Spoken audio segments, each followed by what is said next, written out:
소개를 바로 드리겠습니다. 25년째 탄탄한 팬덤을 자랑하는 영화평론계 아이돌 우리 영화평론가 이동진 평론가이십니다. 아유 안녕하세요. 네, 반갑습니다. 반갑습니다. 네, 안녕하세요. 야.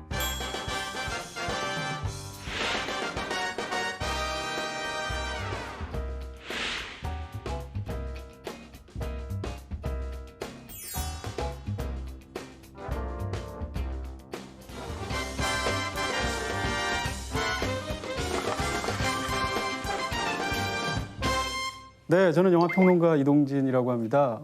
관심사가 좀 호기심 이런 것들이 잡다 해서 뭐 책이나 음악 이런 쪽으로도 관심이 굉장히 많은 그런 영화평론가입니다. 말 그대로 굉장히 뭐 그냥 깊숙하게 넓게 아시는 분이에요. 예. 그러고 싶습니다. 예. 네. 아니 근데 유퀴즈 섭외를 받고 출연을 결심한 뭐 좀 이유가 있으시다고요? 네, 제가 뭐 이전에 윤호님을 한번 뵌 적이 있었는데 예, 했었죠. 그때 너무 제가 하고 싶은 걸 못했어요. 뭐요? 그래서 오늘 그 소원 풀려고 다시 나왔습니다. 뭡니까? 네, 사인을 받으려고.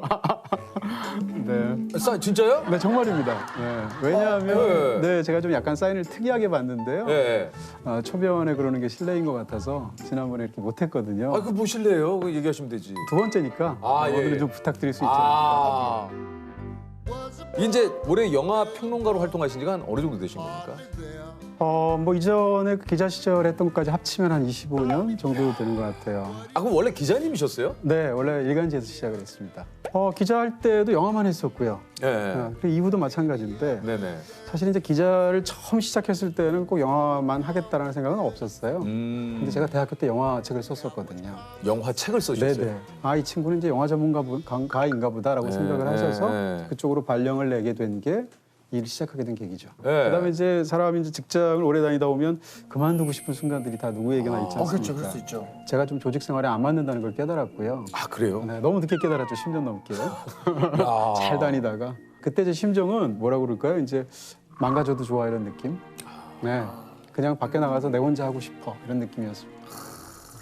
그런 게 아니면 직장을 못 나오는 것 같아요. 직장에서 나온다는 게 쉬운 일이 아니잖아요. 맞아요. 그건 그래요. 너무너무 이제 그 갈등을 하고 이제 그만둬야겠다고 생각을 계속하다가 결심을 못했는데 당일 출근을 해서 이제 엘리베이터에 올라가기 위해서 심지어는 지각을 했고 약간 3층 버튼을 딱 눌렀는데 3층에 도착하는 순간 제가 바로 다시 1층을 눌렀어요. 왜요?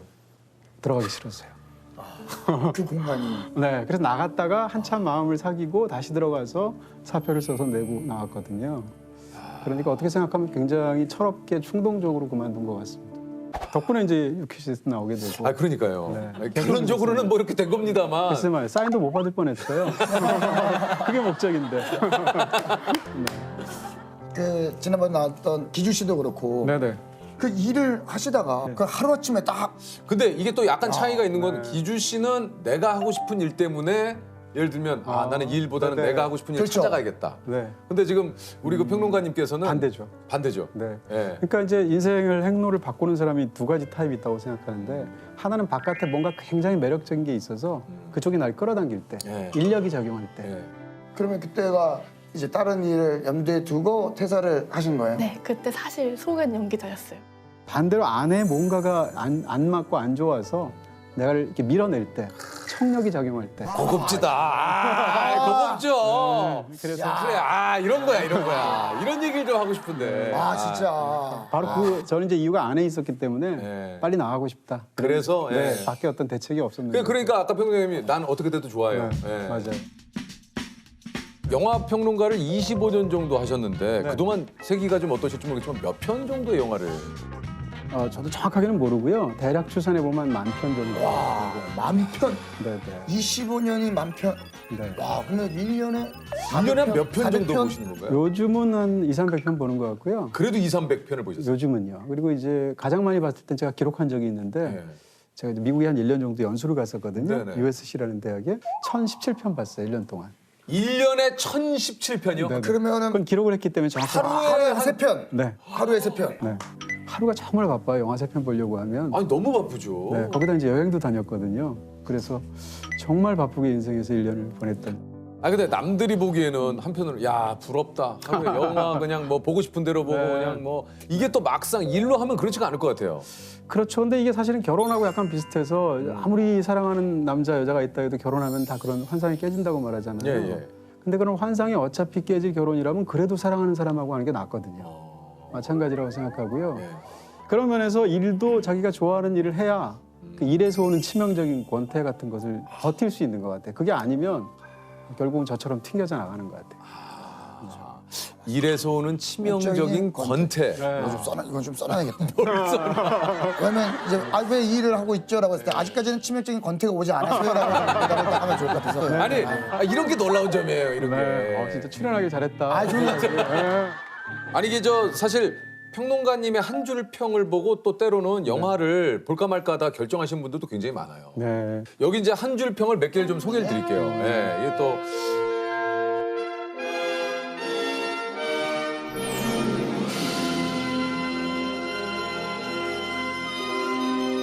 미나리 이동진 평론가님께서 네. 별 4개 해주셨고요. 미나리라는 단어가 흡사 간절한 기도문처럼 들다. 미나리가 일단 기본적으로 굉장히 좋은 영화고요. 이제 그걸 차치하고 이제 작은 것들 얘기해 보면 제목이 미나리인 것도 저는 큰 영향을 미쳤다. 아주 결정적인 건 아니지만 미나리라는 말은 세계 어디서 들어도 발음이 굉장히 리드미컬하고 쉬워요. 미나리. 어느 나라. 예를 들어서 할머니가 가져오신 게 미나리가 아니고 엉겅퀴였다. 이렇게 하면 그럼 너무 발음이 어렵잖아요. 어렵죠. 그렇죠? 근데 미나리라는 말은 외국인들도 쉽게 쓸 수 미나리 있는데. 쉽죠. 예. 그 미나리란 말을 이제 영화를 보시면 그 말이 굉장히 간절하게 들리는데 우리가 반복해서 하다 보면 기도문처럼 들려요. 그 말이.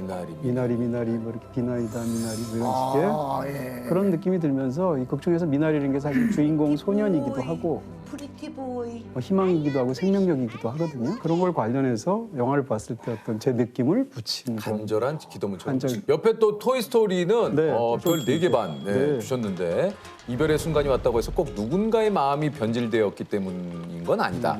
어떤 이별은 그저 그들 사이에 시간이 흘러갔기 때문에 찾아온다. 그러니까 우리가 이제 보통 사람 어떤 관계가 꼭 남녀 관계 아니더라도 친구들 누구들 이렇게 헤어지게 되면 죄책감 같은 게 생겨요. 맞아요. 내가 연락을 안 해서 끊어졌나부터 시작해서 내가 뭘 잘못했나 등등까지. 제가 볼 때 많은 경우는 그냥 둘 사이에서 시간이 흘러갔기 때문이에요.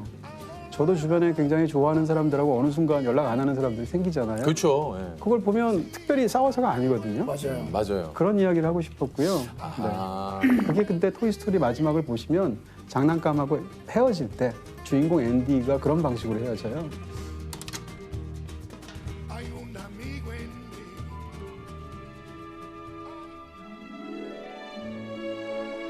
Thanks, guys.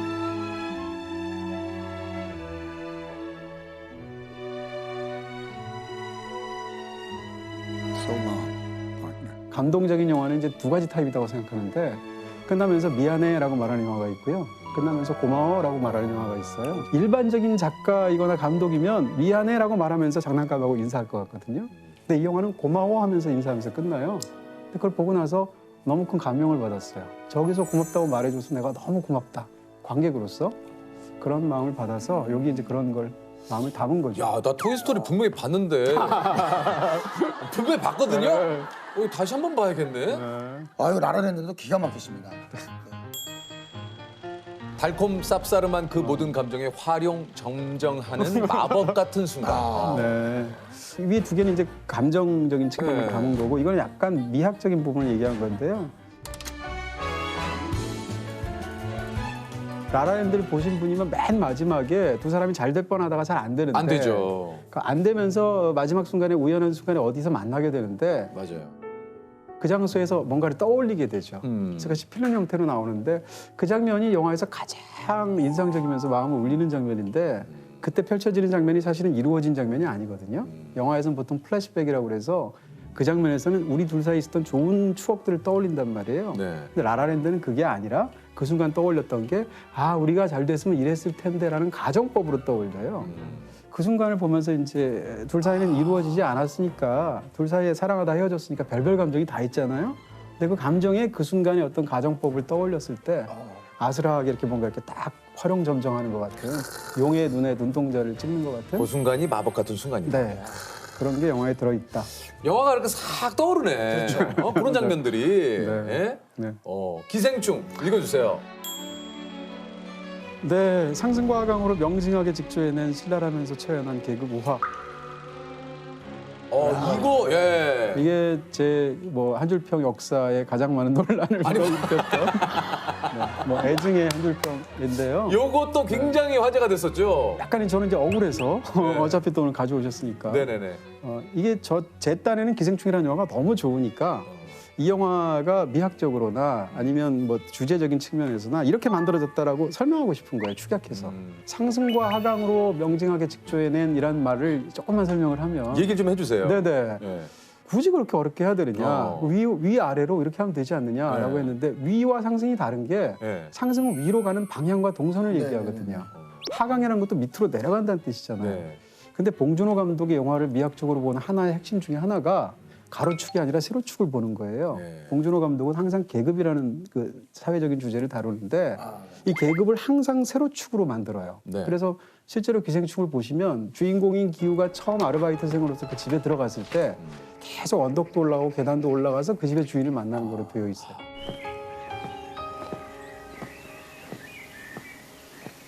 실제로 상승을 하죠. 그 다음에 영화에서 가장 참혹한 순간에 비가 오면 가족들이 밤에 몰래 하강을 계속 하거든요.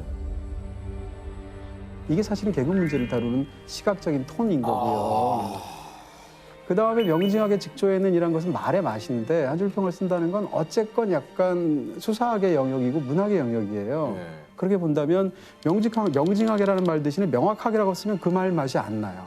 비슷하지만. 그러니까 명확하게는 아닌 거예요. 예전에 예를 들면 뭐 플로베르 같은 사람이 일물, 일어설 이런 게 있는데 정확한 상황에 어울리는 딱 하나의 단어가 있을 뿐이다. 정확한 상황에 어울리는 딱 하나의 단어가 있을 뿐이다. 이런 얘기예요. 근데 이런 얘기예요. 괜히 했어, 괜히 했어. 넘어가자는 거죠, 이거 우리한테. 이런 얘기예요. 잠깐 눈동자가 흔들리지 마세요. 어찌됐든요. 저분 너무 나가는데. 예. 어쨌건 제 얘기는 명확하게라고 하면 안 오는 말의 맛이 있는데 이것은 명징하게라는 말을 반드시 써야 돼요. 제 입장에서는. 내 입장에서는. 네네네. 네. 그다음에 직조한다는 말은 앞에 상승과 하강을 썼거든요. 네. 그러니까 상승과 하강의 미학적인 원칙을 갖고 왔으면 거기에 어울리는 동사가 나와야 되잖아요. 동사는 직조하는 거죠. 직조기로 짜는 거 가로줄과 세로줄로. 신랄하고 처연한이란 말은 이 영화가 굉장히 신랄한데 네. 제가 보면서 제일 먼저 놀랐던 것은 봉준호 감독쯤 되면 대한민국의 탑 감독이 이렇게까지 눈치 보지 않고 신랄하게 계급 문제를 말한단 말이야. 이게 굉장히 놀랐고요. 보고 나면 굉장히 처연해진단 말이에요. 그러니까 두 가지 대조적인 감독을 붙였고요. 마지막에는 이제 계급 우화. 이렇게 해서 이 영화의 주제는 계급인데 그걸 우화적인 방식을 가미했다. 이런 거예요. 억울하죠? 네, 억울하죠? 네, 듣고 보니까 억울함 전문이 있어요. 네네 저는 뭐 듣고 보니까. 억울함을 좀 괜찮죠? 네. 억울했어요. 아 그러니까 그동안. 이게 너는 계획이 다 있구나. 너무 어려운 단어들을 이렇게 좀 많이 써놓다 보니 평론이 예를 들면 어렵냐. 어떤 경우에는 어려운 건 어려울 수밖에 없는 말도 있어요. 특히 이제 축약적인 한 줄평 같은 걸 쓰다 보면 한자어에 가장 뛰어난 거는 조어력이거든요. 순 우리말을 썼을 때 말이 길어지는 거를 한자어로 쓰면 상승, 하강, 명징, 직조 이런 말을 쓰면 어렵게 들리지만 여전히 억울해서 아직도 억울해. 그래서 어렵게 들리지만 그 말을 씀으로 인해서 세 줄 될 게 한 줄 되는 거예요. 여러 가지 또 한 줄 평을 많이 쓰셨지만 이건 정말 내가 생각해도 정말 잘 썼다. 그런 한 줄 평은 뭐가 좀 있을까요? 물론 기생충이죠. 이건 농담이고요. 상승과 하가 많이들 보셨을 것 같은데 보이후드라는 굉장히 좋은 영화가 있습니다. 보이후드. 보이후드는 영화를 실제로 12년간 찍었거든요. 그래요? 매년 일주일씩 해서 12년을 찍었는데 그러다 보니까 캐스팅된 12살짜리 아이가 20살짜리로 성장하는 게 영화에서 보여요. 그러니까 배우도 처음 캐스팅할 때 전화를 해서 그랬다는 거 아니에요? 패트리샤 아케트 씨 향후 12년간 일정이 어떻게 되세요? 이렇게 전화했대요. 그 영화를 보면 소년이 20살이 될 때까지를 바로 눈앞에서 2시간 동안 보는 느낌이 들거든요. 굉장한 영화죠. 네. 야, 이것도 봐야겠네. 예.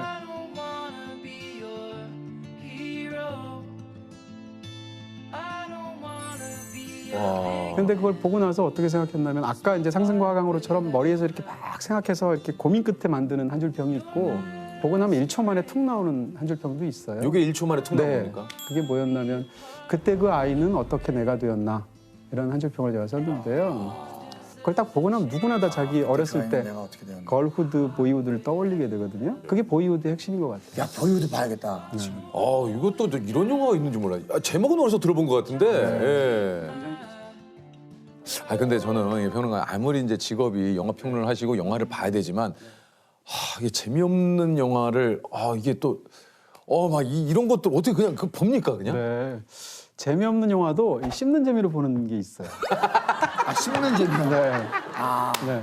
보통 분들은 이제 일반인들은 영화 재미없으면 막 화나잖아요. 네, 못 보겠어요. 예. 저는 재밌어요. 그래요? 네, 이모저모 이렇게 씹을 만한 구석이 있잖아요. 예를 들면 소위 말하는 플롯을 가지고 씹을 수도 있고 연기로 씹을 수도 있고 밖으로는 얘기 안 하는데 네. 속으로는 이제 한탄을 하면서 보게 되죠. 그렇게 보시는 거구나. 네네. 그러니까 사실은 재미없는 영화도 네. 재밌어요. 그래요? 네. 솔직히 얘기하면 네. 못 만들고 다 사람들이 함부로 얘기하는 영화들도 거기에 다 진심이 있어요. 네. 다만 이제 그 진심을 통하지 못하게 만든 어떤 약간 약한 재능이 있을 뿐이지 기본적으로 모든 영화에 다 진심이 있어요. 어찌됐든 직업이시기 때문에 애써 많은 분들이 만든 작품을 말 그대로 혹평을 하실 때 이게 또 인간적으로 또 좀 약간 갈등 이렇게 해야 되나 말아야 되나 이거 좀 있지 않으세요? 영화계라고 하는 데가 사실 굉장히 좁거든요. 그러니까요. 할리우드도 그래요. 이 좁은 데에서 오랜 세월 있다 보면 사실은 오래 활동하신 분들은 거의 다 알게 돼요. 그러니까 막 친하고 이러진 않아도 최소한의 이제 다 안면도 아시죠. 생기고. 예. 근데 이제 아무리 내가 어떤 분을 좋아한다 할지라도 그분의 신작이 제 입장에서 평론가의 양심으로 별로다라고 예. 하면 당연히 별로라고 말을 해야 되고요. 해야죠. 그럴 때 기분 좋은 사람은 없어요. 맞아. 그게 이제 반복되다 보니까 제 원칙은 뭔가 하면 영화계에서의 우정은 불가하다고 생각하자. 영화계에서의 우정을 적극적으로 추구하면 제 직업 윤리가 망가져요. 그러니까 이 두 가지를 다 가져가면 좋겠는데 불가능하거든요. 그러니까 제 우정은 그냥 영화계 바깥에서 찾으면 되는 거예요. 물론 내가 너무 존경하는 분들이지만 그럼에도 불구하고 선을 지키게 되죠. 또 한 가지는 사실은 독하게 써야지 사람들이 재밌어 하잖아요. 칭찬할 때도 막 과하게 해요. 근데 말이라는 건 저절로 에스컬레이트가 되기 때문에 독서를 해버릇하면 말이 점점점 거칠어지고요. 가급적이면 독서를 저도 하긴 하지만 안 하려고 하고 더 중요하게는 지금 나온 작품 하나만 얘기하려고 하지 그 작품을 만든 감독 자체가 무슨 예를 들면 요즘 뭐 술 먹고 다니니 꼴 좋다 예를 들면 혹은 뭐 누구랑 친하더니 영화가 망가졌네 뭐 이런 거 그런 얘기는 하면 안 된다고 생각하고요. 그러니까 감독에 대한 개인 평가가 아니라 감독의 작품 세계 혹은 지금 나온 그 작품만 평가하려고 하죠. 작품은 그냥 작품으로만. 네. 이게 별점에 또 기준이 있습니까? 뭐 3개, 4개, 5개. 당연히 어떤 무슨 객관적인 기준 같은 것은 없고요. 예. 근데 저는 약간 좀 강박적인 부분은 있어서 머릿속에서 커다란 좌표 평면을 그리죠. 그래가지고 제일 작으면 제 경우에는 별 1개거든요. 네. 만점은 5개거든요. 예. 그럼 중앙값은 평균값은 3개잖아요. 네, 3개죠. 이게 약간 정규분포 곡선을 그리도록 저는 별점을 줘요. 그러니까 이 영화는 어딜까? 이거보다는 높아야 되고 이거보다는 3.5 이렇게 되는 거예요. 3.5 정도면 어떻게 이해를 하면 됩니까? 추천입니다. 네. 추천. 네네. 4개는 어떤 의미입니까? 진짜 제 입장에선 강추드립니다고 4개 반이면 와 진짜 좋아하고 5개는 못 일어나겠어 이런 거. 5개는 못 일어나겠어요. 먼저 집에 가 뭐 이런 거. 먼저 집에 가. 유퀴즈 온더블럭이라는 프로그램을 별점을 주신다면 무조건 5개죠. 진짜요? 야, 못 일어나겠어. 네, 못 일어나요 나. 네네.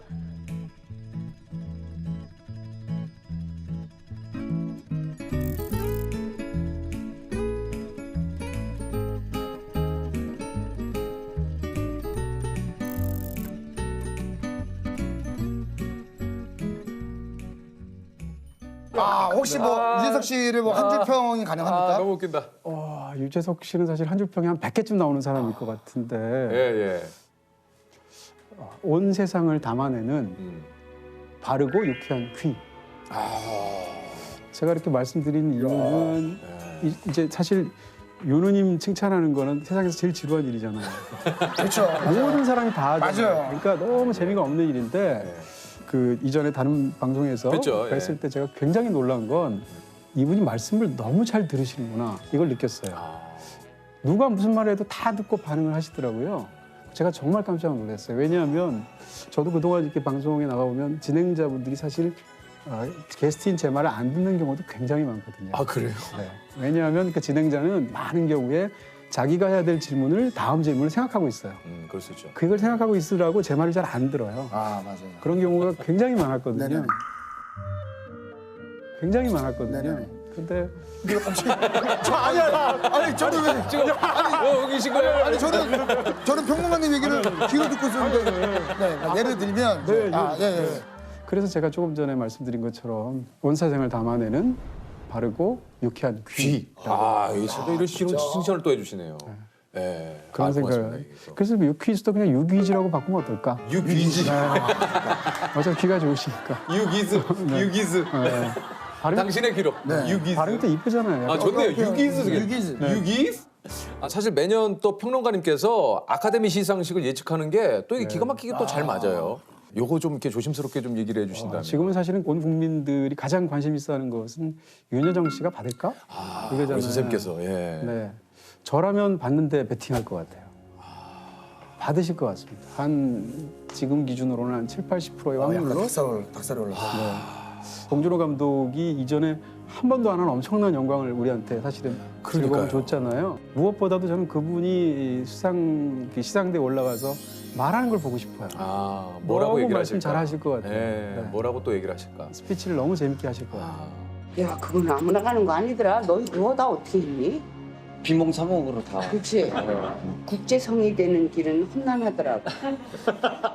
그 이동진 평론가님이 또 엄청난 수집광이시래요. 지금 책이 2만 권이요? 네네. 도저히 이제 집이 막 엉망진창이고 막 침대 밑에까지 책 들어가고 막 이러다 보니까 결국은 이제 오래오래 준비를 해서 좀 큰 데를 얻었어요. 60평? 크죠? 개인이 쓰기에는. 그래서 아니 그러면 와, 책이 2만 권이면은 이게 지금 뭐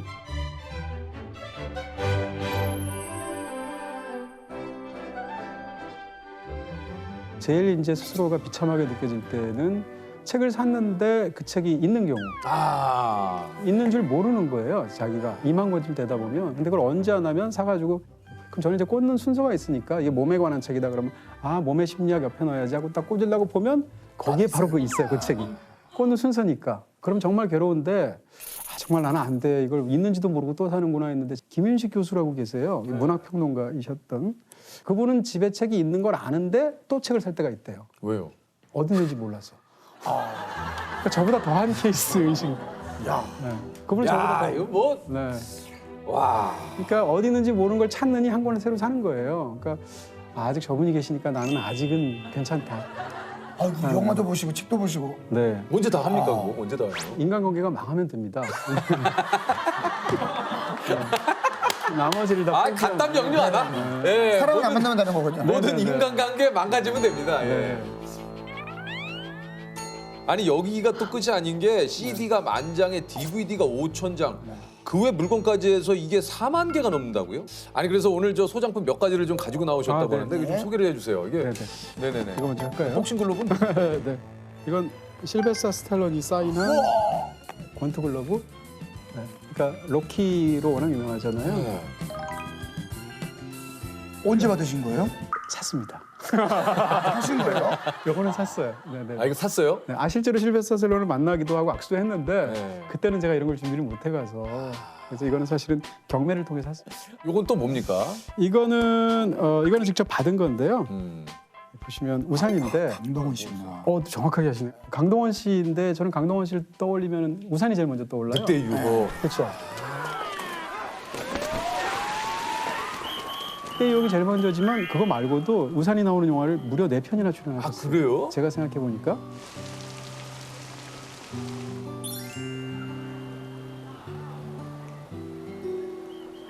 이걸 제가 강동원 씨를 만나러 갈 때 일부러 이런 걸 샀고요.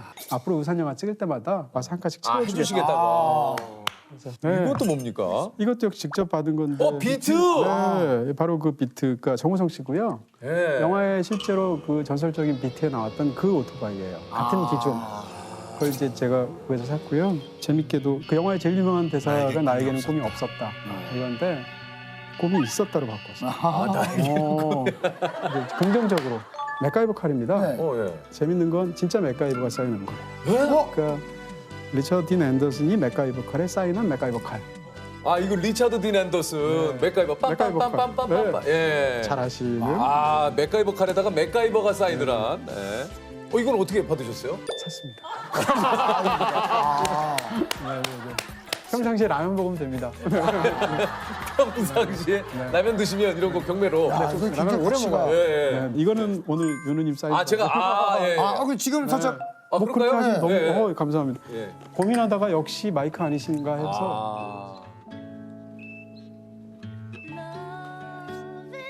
야 이건 제가 또 굉장히 또 영광이네요. 이게 2021 오늘이 3월 오늘 이게 또 3월의 마지막 날이네요. 네, 월급 받는 느낌이네요. 감사합니다.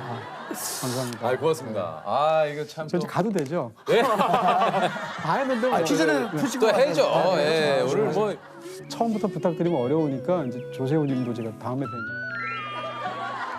소장한 것 중에 가장 비싼 건 혹시 갖고 있는 것 중에 제일 그 일반적으로 가치 있다고 하는 건 비틀스 4명이 모두 사인한 1965년도 공연 티켓이 있어요. 이야. 그거는 정말로 얻기가 어려운 거죠. 실제로 돈이 조금 들기도 하고.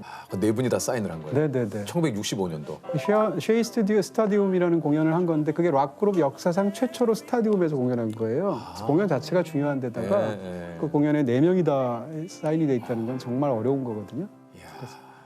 네.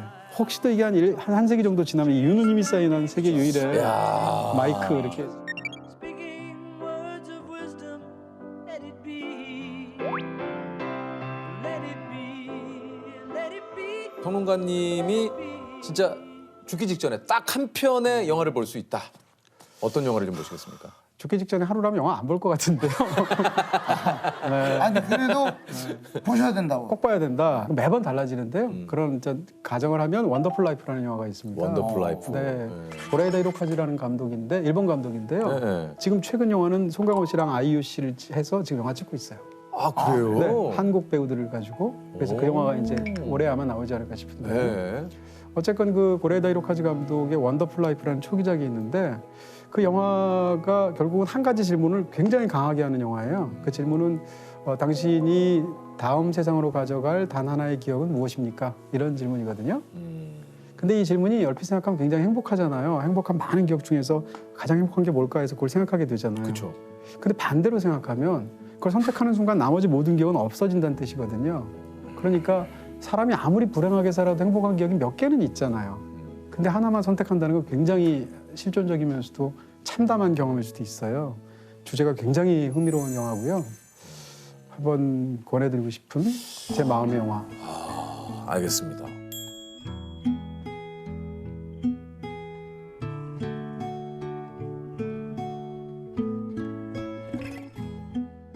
나의 지금까지의 삶을 한 줄 평으로 얘기해 주신다면 어떻게 얘기해 주실 수 있어요? 이건 자주 생각하는 거라서요. 하루하루는 성실하게, 인생 전체는 되는 대로. 그렇게. 네. 어차피 인생 전체는 목적을 가지고 전력 투구해도 안 된다는 걸 아는 나이가 됐고요. 인간이 그나마 노력을 기울여서 할 수 있는 건 오늘 하루 성실한 거. 그거는 할 수 있는 것 같고요. 그 나머지는 제가 알 수 없죠. 그런 생각. 아유 오셨네. 아이고 안녕하세요. 아이고. 반갑습니다. 반갑습니다. 반갑습니다. 아니 성함은 워낙 익숙해서. 네네.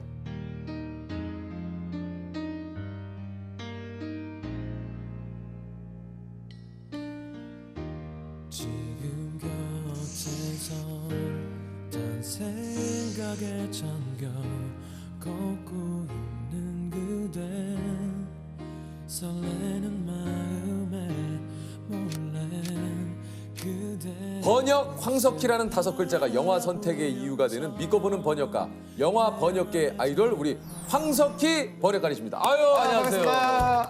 반갑습니다. 아유 소개 좀 해주세요. 예, 17년 차 번역가고요. 영화를 주로 번역하고 있는 번역가 황석희입니다. 야. 이렇게 생기셨군요. 좀 아니 이름만 듣다가 어떻게 생기셨을까 그냥 막 저희가 이제 황석희 번역가님을 섭외하려고 엄청 오랫동안 노력을 했는데 이제야 이렇게 나오시게 됐네요. 거의 2년 가까이 거절을 했는데 너무 연락을 많이 주시니까 송구하기도 하고 저한테 들어오는 뭐 CF나 네. 아니면 방송이나 이런 것들을 지금까지 다 거절을 했는데 어머니가 너무 서운해하세요. 아, 왜 그런 걸 다 거절하니? 예, 그러니까 자식을 TV에서도 한번 보고 싶으시고 그러실 수 그랬잖아요. 있죠. 그쵸, 그쵸. 자랑도 하고 싶으시고. 예. 아니 그 유퀴즈 나간다고 하니까 이제 어머니가 뭐라고 얘기를 하시던가요? 제가 어머니한테 어디 말씀하지 마시라 일단 나갈 때까지 모른다 어떻게 될지도 모르고. 근데 이미 뭐 누나네 뭐 다 얘기를 해놓은 거예요. 이게 보통 이야기가 엄마인데 너만 알고 있어. 아니, 맞아요. 이게 맞아요. 그러면 누나인데 너만 알고 있어 하면서 아직 이야기가 그 저기 석희가 얘기하지 말라 그러더라. 그러니까 너도 얘기는 하지 마. 근데 누나는 조카들한테 또 얘기 다 하고. 그럼 다. 그러니까 조카들은 학교 가서 할 거 아니에요. 그러니까 좀 걱정스러웠어요. 네. 아 근데 뭐 이렇게 또 출연하셨으니까. 아, 그럼요. 영화 번역하신 지가 얼마나 되신 겁니까? 극장 영화만 본격적으로 한 지는 한 10년 정도. 10년 정도 되셨군요. 그동안 몇 편의 영화를 번역을 하셨어요? 한 500편가량 한 것 같아요. 이야. If I could turn back time. 아니 그러니까 500편이면 한 1년에 한 50편 정도. 예. 그러니까 일주일에 한 편 정도 하신 거 아니에요? 예, 보통은 그렇게 적어요. 아니 근데 이게 저 사실 500편도 대단하지만 황석희 번역가님이 영화 번역에 한 획을 그은 분이에요. 바로 데드풀. 아 진짜. Thinking of you till it hurts. I know you had to, but what else can we do? Oh, hello. I know, right? Think of us as really f***ed up tooth fairies, except we knock out the teeth and take the cash. I don't bargain, pumpkin. 근데 이 캐릭터를 찾아보고 예고편 뒤져보고 이러면서 알았어요. 아, 얘가 약간 제정신이 아닌 캐릭터구나. 영화가 나와서 이제 예고편이나 이제 클립 같은 게 조금씩 공개되기 시작할 때 당연히 영화는 잘 나왔을 거라고들 예상을 다 하시는 거예요. 그러면서 댓글이 전부 그거예요. 번역만 잘 되면 돼. 이 영화는 부담스러워. 예, 자막만 잘 되면 돼. 전부 댓글이 그건 거예요.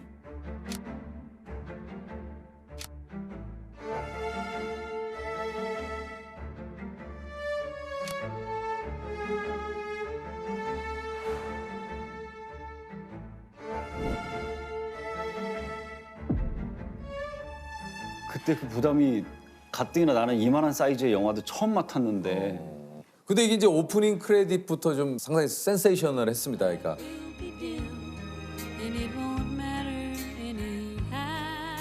출연 신이 내린 또라이, 제작비 지원 호구들. 제작비 지원 호구들 너무 웃기잖아요. 감독 돈만 많이 쳐받는 초짜.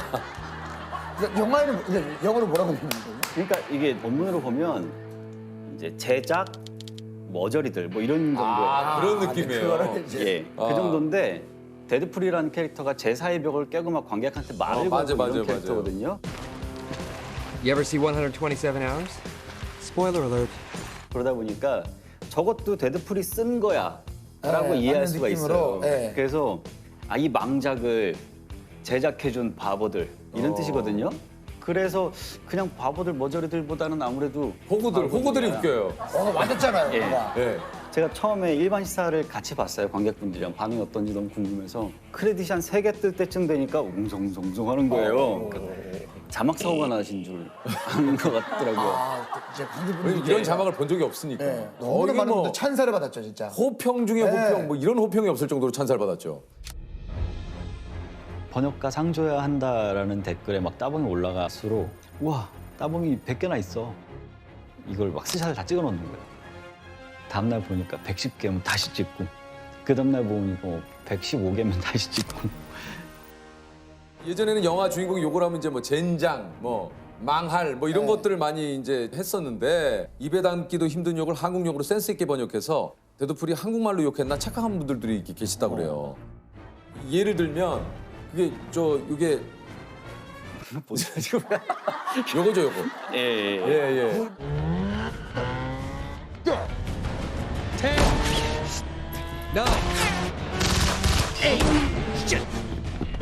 9, 8, 요거 이제 아주 센스 있게. 네네네. 원래 욕을 잘 안 하시는. 전혀 안 해요. 전혀요? 예, 욕을 전혀 안 하고요. 어머나. 이게 보니까 이런 B급 자막을 위해서 평소에 그 조석 작가님하고 이말년 작가님 웹툰을 좀 자주 보신다고요. 네가 재미없는 거지 내가 재미없어?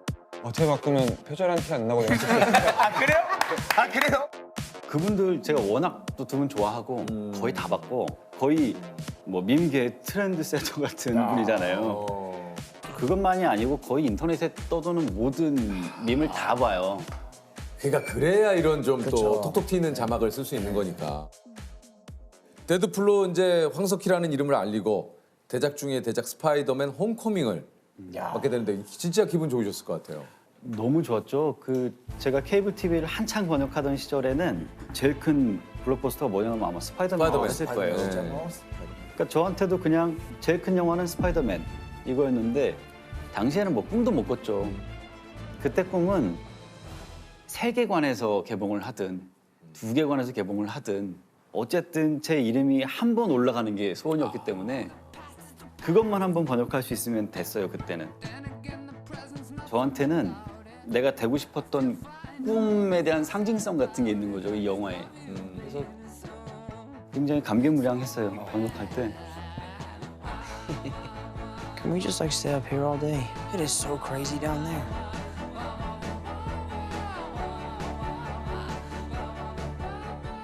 아니 처음부터 이렇게 영화 번역 일을 하신 겁니까? 아니요. 제가 대학교 3학년 때부터 번역을 시작했고 근데 그때는 잡다한 문서 번역 같은 걸로 시작해서 다큐멘터리만 번역했어요. 아 그러셨어요. 뭐 드라마며 영화며 한 편도 못하고 1년 반 동안 다큐만 했어요. 그것도 한 5, 600편 될 것 같아요. 그것도 5, 600편. 예.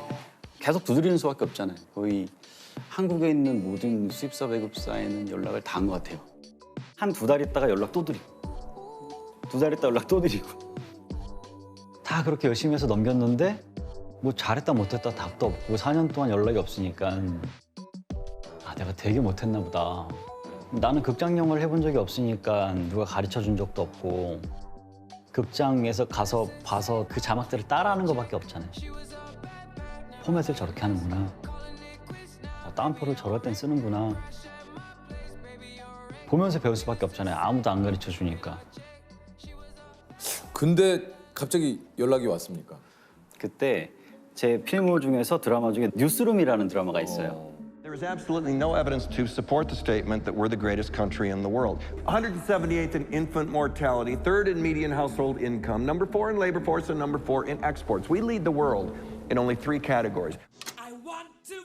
그걸 되게 좋게 보신 어떤 영화사 직원분이 대표님한테 다음 영화 원바디스라는 영화 번역가로 저를 추천하셨어요. 추천하셨는데 만약에 그 사람 뭐 하는 사람인데 물어봤으면 아마 못했을 거예요. 근데 그걸 우연찮게 하게 됐고 관객들이 제 이름을 알게 되신 거는 데드풀 이제 2016년이지만 관계자분들이 알게 되신 건 2013년부터. 요 그 원바디스를 통해서 드디어 이제 업계에 이제 알려지기 시작하신 거군요. 예. 아니 영화 크레딧에 이제 번역 황석희를 처음 봤을 때 좀 어떠셨습니까? 막상 봤는데 1.5초 있으면 사라지잖아요. 네. 찍지도 못했거든요. 찰나의 순간에 진짜. 네. 아 찍으려고 준비는 했는데. 네, 이러고 있다가 1.5초 확 지나가서 못 찍었는데 별의별 생각이 다 드는 거예요. 나왔었나? 계속 멍한 거예요. 이게 약간 뭐라 그럴까요? 꿈꾼 거 같은 거예요. 그래서 그러니까 너무 내가 기다려왔던 것이기 맞아요. 때문에 맞아요. 영화도 그만큼 더 영화지만 빨리. 그 번역 황석희를 보러 간 건데. 네. 유치원집일 수도 있는데 그러면 바로바로 이제 해석이 되시는 거죠? 아우 전혀요. 네? 전혀 안 되죠. 영어 잘하셔야 이렇게 번역. 많은 분들이 오해하시는 것 중에 번역가는 영어를 정말 잘할 거다 그쵸, 이렇게 그쵸. 생각하시는데 그러니까 해석과 번역은 좀 달라요. 제가 하는 건 해석 그 다음 단계에 있는 작업이에요. 사실 번역이라는 건. 한 자막을 만드는데 만약에 10이라는 시간이 걸린다 하면 뜻을 이해하는 비중은 이 정도밖에 안 돼요. 나머지 8 동안 문장을 만드는 거죠. 시간이 훨씬 많이 걸려요, 그 작업이. 어떤 영화를 맡았는데 뭐 원작의 팬덤이 엄청 두텁거나 캐릭터가 인기가 정말 많거나 그럴 경우에는 사전 조사를 진짜 많이 할 수밖에 없어요. 어떤 톤을 쓸 거라고 기대할까? 톰 홀랜드에 대해서 관객들이 기대하는 건 뭘까? 혹은 예고편이나 클립 뜬 것들을 보고 인터넷에서 어떻게 소비하고 있을까? 책을 읽어야 할 경우도 되게 많고요. 감독의 성향 자체를 아는 것도 중요한 것 같아요. 그런 것들 조사해서 맞춰보는 거죠. 저 사람의 톤으로. 번역하기 어려운 단어는 혹시 어떤 게 있을까요? 의외로 되게 간단한 것들이 힘들어요. 뭐, hey, hi, oh my god 이런 것들이 진짜 힘들어요. 아 그런가? 그래요? 헤이 이봐요. 저기요. 영화를 보면 만날 때마다 계속해요. Hey! Hey, Jenny. Oh, hey. Hey. 안녕을 하루에 몇 번을 하는가. 뭔 얘기인지 알겠다. 그럼 한국말로 또 안녕을 쓰기도 웃기잖아요. 그렇게 쉬운 단어들이 오히려 번역하기가 굉장히 어려워요.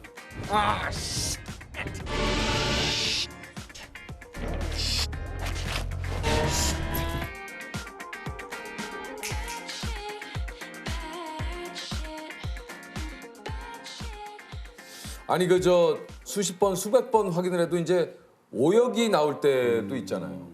예전에는 붙어 싸웠어요. 근데 되게 원색적으로 비난하시잖아요. 이 중학교도 안 나와가지고 막 이러시잖아요. 그러니까 이 중학교도 나왔어. 막 이런단 말이에요. 근데 이러니까 관객이랑 계속 관계만 멀어지는 거예요. 그래서 지금은 그냥 다 인정을 해버려요. 그렇게 말씀을 하셨을 때 똑같은 실수는 하지 않도록 하는 게 가장 건전하고 건설적인 과정이 아닌가. 그 과정에서 이제 관객분들도 휴먼 에러의 가능성 정도는 이해를 해주시는 것 같아요. 그렇죠. 이게 이제 출신 학교에 대해서 좀 무례하게 질문한 분한테 대처한 게 이게 또 화제가 된 적이 있다고 그래요. 예. 예. 근데 뭐 출신 학교만이 아니고 그런 안 좋은 메시지를 주시는 분들도 많아요. 제가 제일 싫어하는 말이 번역 대충 했네거든요. 네. 아니 저는 그냥 번역이 후지다는 말은 괜찮아요. 오히려 번역 못했네 이건 괜찮아요. 근데요. 번역 대충 했네. 그거는 이거는 되게 전 되게 열심히 그럼요. 했거든요. 네. 근데 몇 년 전까지만 해도 피드백 메일 주소를 공개했었어요. 제 번역을 보시고 하실 말씀이 있거나 이제 틀린 게 있으면 이쪽으로 보내달라. 메일을 달라. 근데 그때도 진짜 힘들었어요. 지금은 그 메일을 정지했거든요. 건강상의 이유로 정지했는데 잘했어요. 그때 거의 공황이 온 적이 있어요, 한 번. 아 진짜요? 너무 심하게들. 예, 이제 너무 무서운 걸 막 쓰는 거예요. 너 일산 살지, 니네 가족 뭐 돌아도 막 트럭으로 밀어버려, 막 이런 거 쓰는 거예요. 그런 것도 있었어요. 너 용산에서 GV 많이 하지, 너 밤에 뒤통수 조심해, 막 이런 게 있는 거예요. 근데 GV가 끝나면 10시 반, 11시란 말이에요. 주차장에 사람도 없는데 계속 뒤를 보게 되는 거예요, 차에 가면서도. 내가 뭘 했다고 이러지 나한테? 그런 생각이 들다 보니까 좀 황당했죠, 그때는. 표현의 자유라는 것도 네네. 사실 어느 정도 우리가 공감하는 수준에서의 표현의 자유지 악플을 그냥 표현의 자유 이걸로 좀 생각을 하지 마시고 그런 제재가 좀 이루어졌으면 좋겠어요. 예. 영화 한 편 번역하는데 뭐 영화에 따라 좀 약간 차이가 있을 수 있겠지만 어느 정도 시간이 걸립니까? 보통은 클라이언트에서 주시는 시간이 일주일이고요. 일주일에서 열흘 사이에 번역을 하고 고치고 또 드리고 피드백 넘어오고 고치고. 그런데 큰 프로젝트 같은 경우는 번역을 하고 있는데 영화가 자꾸 바뀌어요. 편집본 A를 처음에 저한테 주시고 번역을 다 해놓고 보냈는데 편집본 B입니다 이러면서 다시 오는 거예요. 그럼 C이 막 바뀌어 있어요. 대사도 바뀌어 있고 또 드렸는데 버전 C입니다 이러고 다시 또 오고 와요? 그게 너댓 번씩 오는 경우들도 있고 처음은 거의 뭐 CG고 뭐고 아무것도 안 돼 있는 상태고 뒤로 갈수록 조금씩 CG가 입혀지는 상태거든요. 전에 어떤 건 그런 것도 있어요. 주인공이 사자가 딱 등장했는데 녹색 쫄쫄을 입으신 분이 이만한 사자탈을 마대자루 같은 거에 끼고 막 들이미는 거예요. 이분은 막 사자 얼굴을 막 이러고 있고. 대부분 그런 걸 먼저 봐요. 그러니까 뭐 황석희 번역가가 영화를 제일 먼저 본다 그래서 부러워하실 필요가 전혀 없는 거예요. 아 그래요? 그렇죠. 좀 억울하죠. 정말 기대하고 있는 영화였는데 주인공은 다 쫄쫄 입고 나오고. 그럴 수 있겠네. 그럴 수 있겠어. 이러면 저는 영화를 본 건 아닌데 스포만 당한. 약간 뭔가 또 관객들과 동등한 위치에서 보지는 못하는 거네요. 그렇죠. 그 직업병이 어떻게 되세요? 그거 말고도? 직업병이 어떻게 되세요? 또 다른 질문. 저는 뭐 직업병 있으세요? 당연히 자막을 보면 이제 너무 힘든 거죠. 머릿속으로 이제 계속 거의 자동 감수되듯이 아 그래. 저거는 나 같으면 이렇게 번역하는데 우와 저 진짜 잘했다. 그런 생각만 계속하면서 보는 거예요. 그러다 보니까 영화는 못 봐요. 그냥 자막만 주구장창 보다가 오는 거예요. 네. 며칠 전에 지금 개봉하고 있는 영화 중에 무성 영화가 있거든요. 네. 대사가 한 마디도 없어요. 너무 기쁜 거예요. 스트레스 프리. 저는 한국 영화를 봐도 스트레스를 받거든요. 대사가 들리면 어쨌든 스트레스를 받아요. 근데 아무것도 없으니까 우와 이런 힐링물이. 근데 이게 자막 보는 것도 사실 쉽지는 않은 것 같아요. 저도 진짜. 이제 어르신들이나 이런 분들 잘 못 보실 것 같잖아요. 그래서 제가 어머니한테도 극장 영화를 제 영화를 보여드린 적이 별로 없었거든요. 네. 그랬다가 스파이더맨 홈커밍 때 한번 보여드렸어요. 이제 동생이랑 보시라 이러고선 보여드렸는데 글도 되게 늦게 읽으시고 시력도 굉장히 안 좋으세요 어머니가. 그래서 되게 걱정을 하면서도 보고 싶으시다고 하시니까 극장을 보내드렸는데 끝나고 와서 카톡이 2줄 왔는데 막 또 삐뚤삐뚤 주셨어요. 근데 막 아들 너무 즐거웠어 고마워 다음에 또 보여줬으면 해 이렇게 온 거예요. 그래서 그날 좀 울었어요. 저는 못 보실 줄 알았어요 제 영화를. 그러니까 지금까지 영화를 그렇게 많이 번역했는데 한 번도 초대를 안 한 거죠. 그래서 좀 마음이 좀 짠했어요. 아 근데 우리 번역가님이 참 그 효자시네. 참 그 어머니. 오늘 여기 나온 것도 어머님이 어머님에 대한 효심이 또 지극하신 것 같아요. 혹시 무언가를 번역할 수 있다면 해보고 싶은 게 있으십니까? 뭐든 번역할 수 있다면. 제 딸이 하는 말을 다 번역해보고 싶어요. 아, 그러세요? 예. 따님이 지금 몇 살? 지금 이제 32개월이라 그래도 말은 잘하는 편인데 그래서 제가 못 알아듣는 말도 많은데 못 알아들으면 이제 투정을 부리고 때를 부리고 이럴 때도 많고 그리고 지금 저 나이 때 뭐 아빠를 어떻게 생각할까 뭐 이런 걸 보면 어떻게 표현할까 이런 것들이 너무 궁금해서 그런 걸 번역할 수 있는 능력이 있으면 좋겠어요. 뭐 시간이 지나면 이렇게까지 자기 생각을 또렷하게 얘기하나? 깜짝 놀라실 겁니다. 예, 얼음만이 차가운 물로 빨대컵에 담아서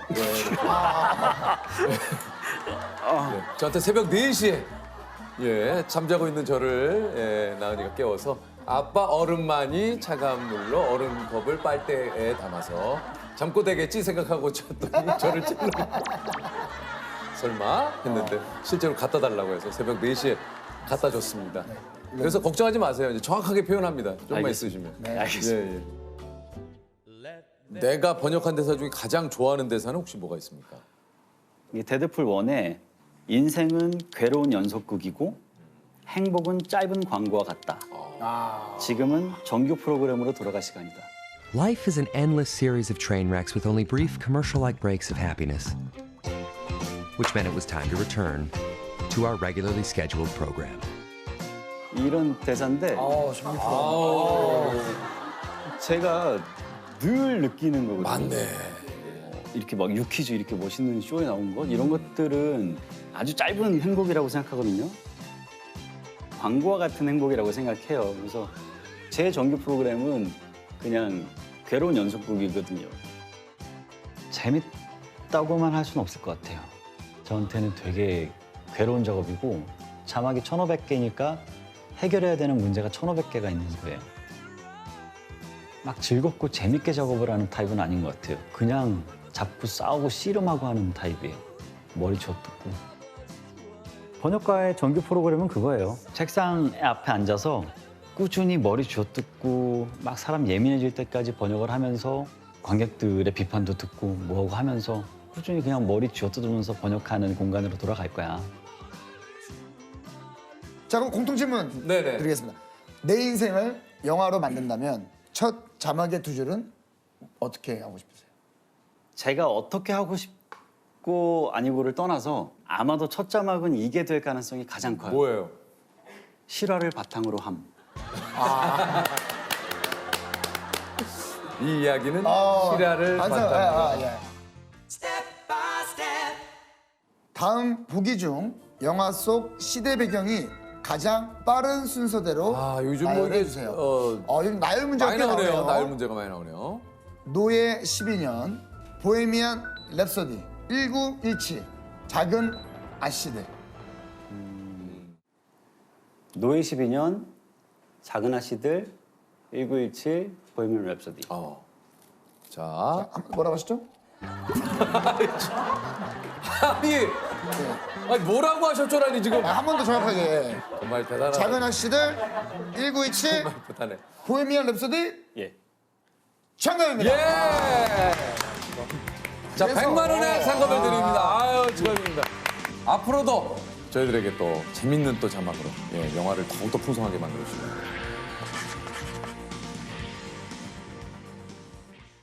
아 이거 오늘 뭐 손을 좀 안 들려고 했는데 그냥 살짝만 찢어서 먹어야지 하다가 그럴 수 없죠. 두덩어리를 뜯는 순간 끝이에요. 뭐 좋아하십니까? 단팥 좋아하시나요? 아니면 뭐? 아니 저는 그 카스테라 뭐 이런 거. 카스테라. 카스테라도 맛있죠. 아이고. 아이고. 아이고 안녕하십니까. 아이고 카스테라 같은 인생을 살고 계시는. 오랜만에 자, 우리, 뵙겠습니다. 야, 아유. 오랜만에 뵙겠습니다. 인생은 장항준처럼. 아 정말.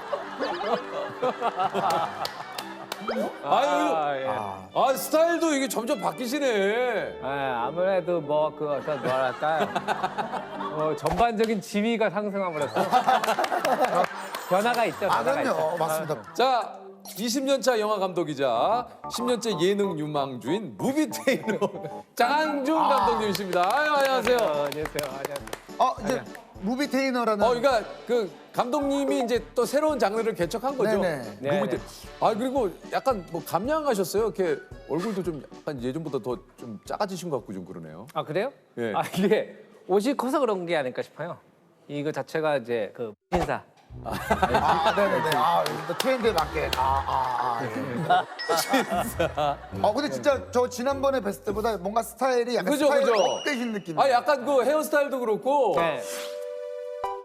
아니 이게 그 전반적으로 좀 그 몇 년 전과는 삶이 많이 달라진 것들이 이런 패션도 그렇지만 와인. 네?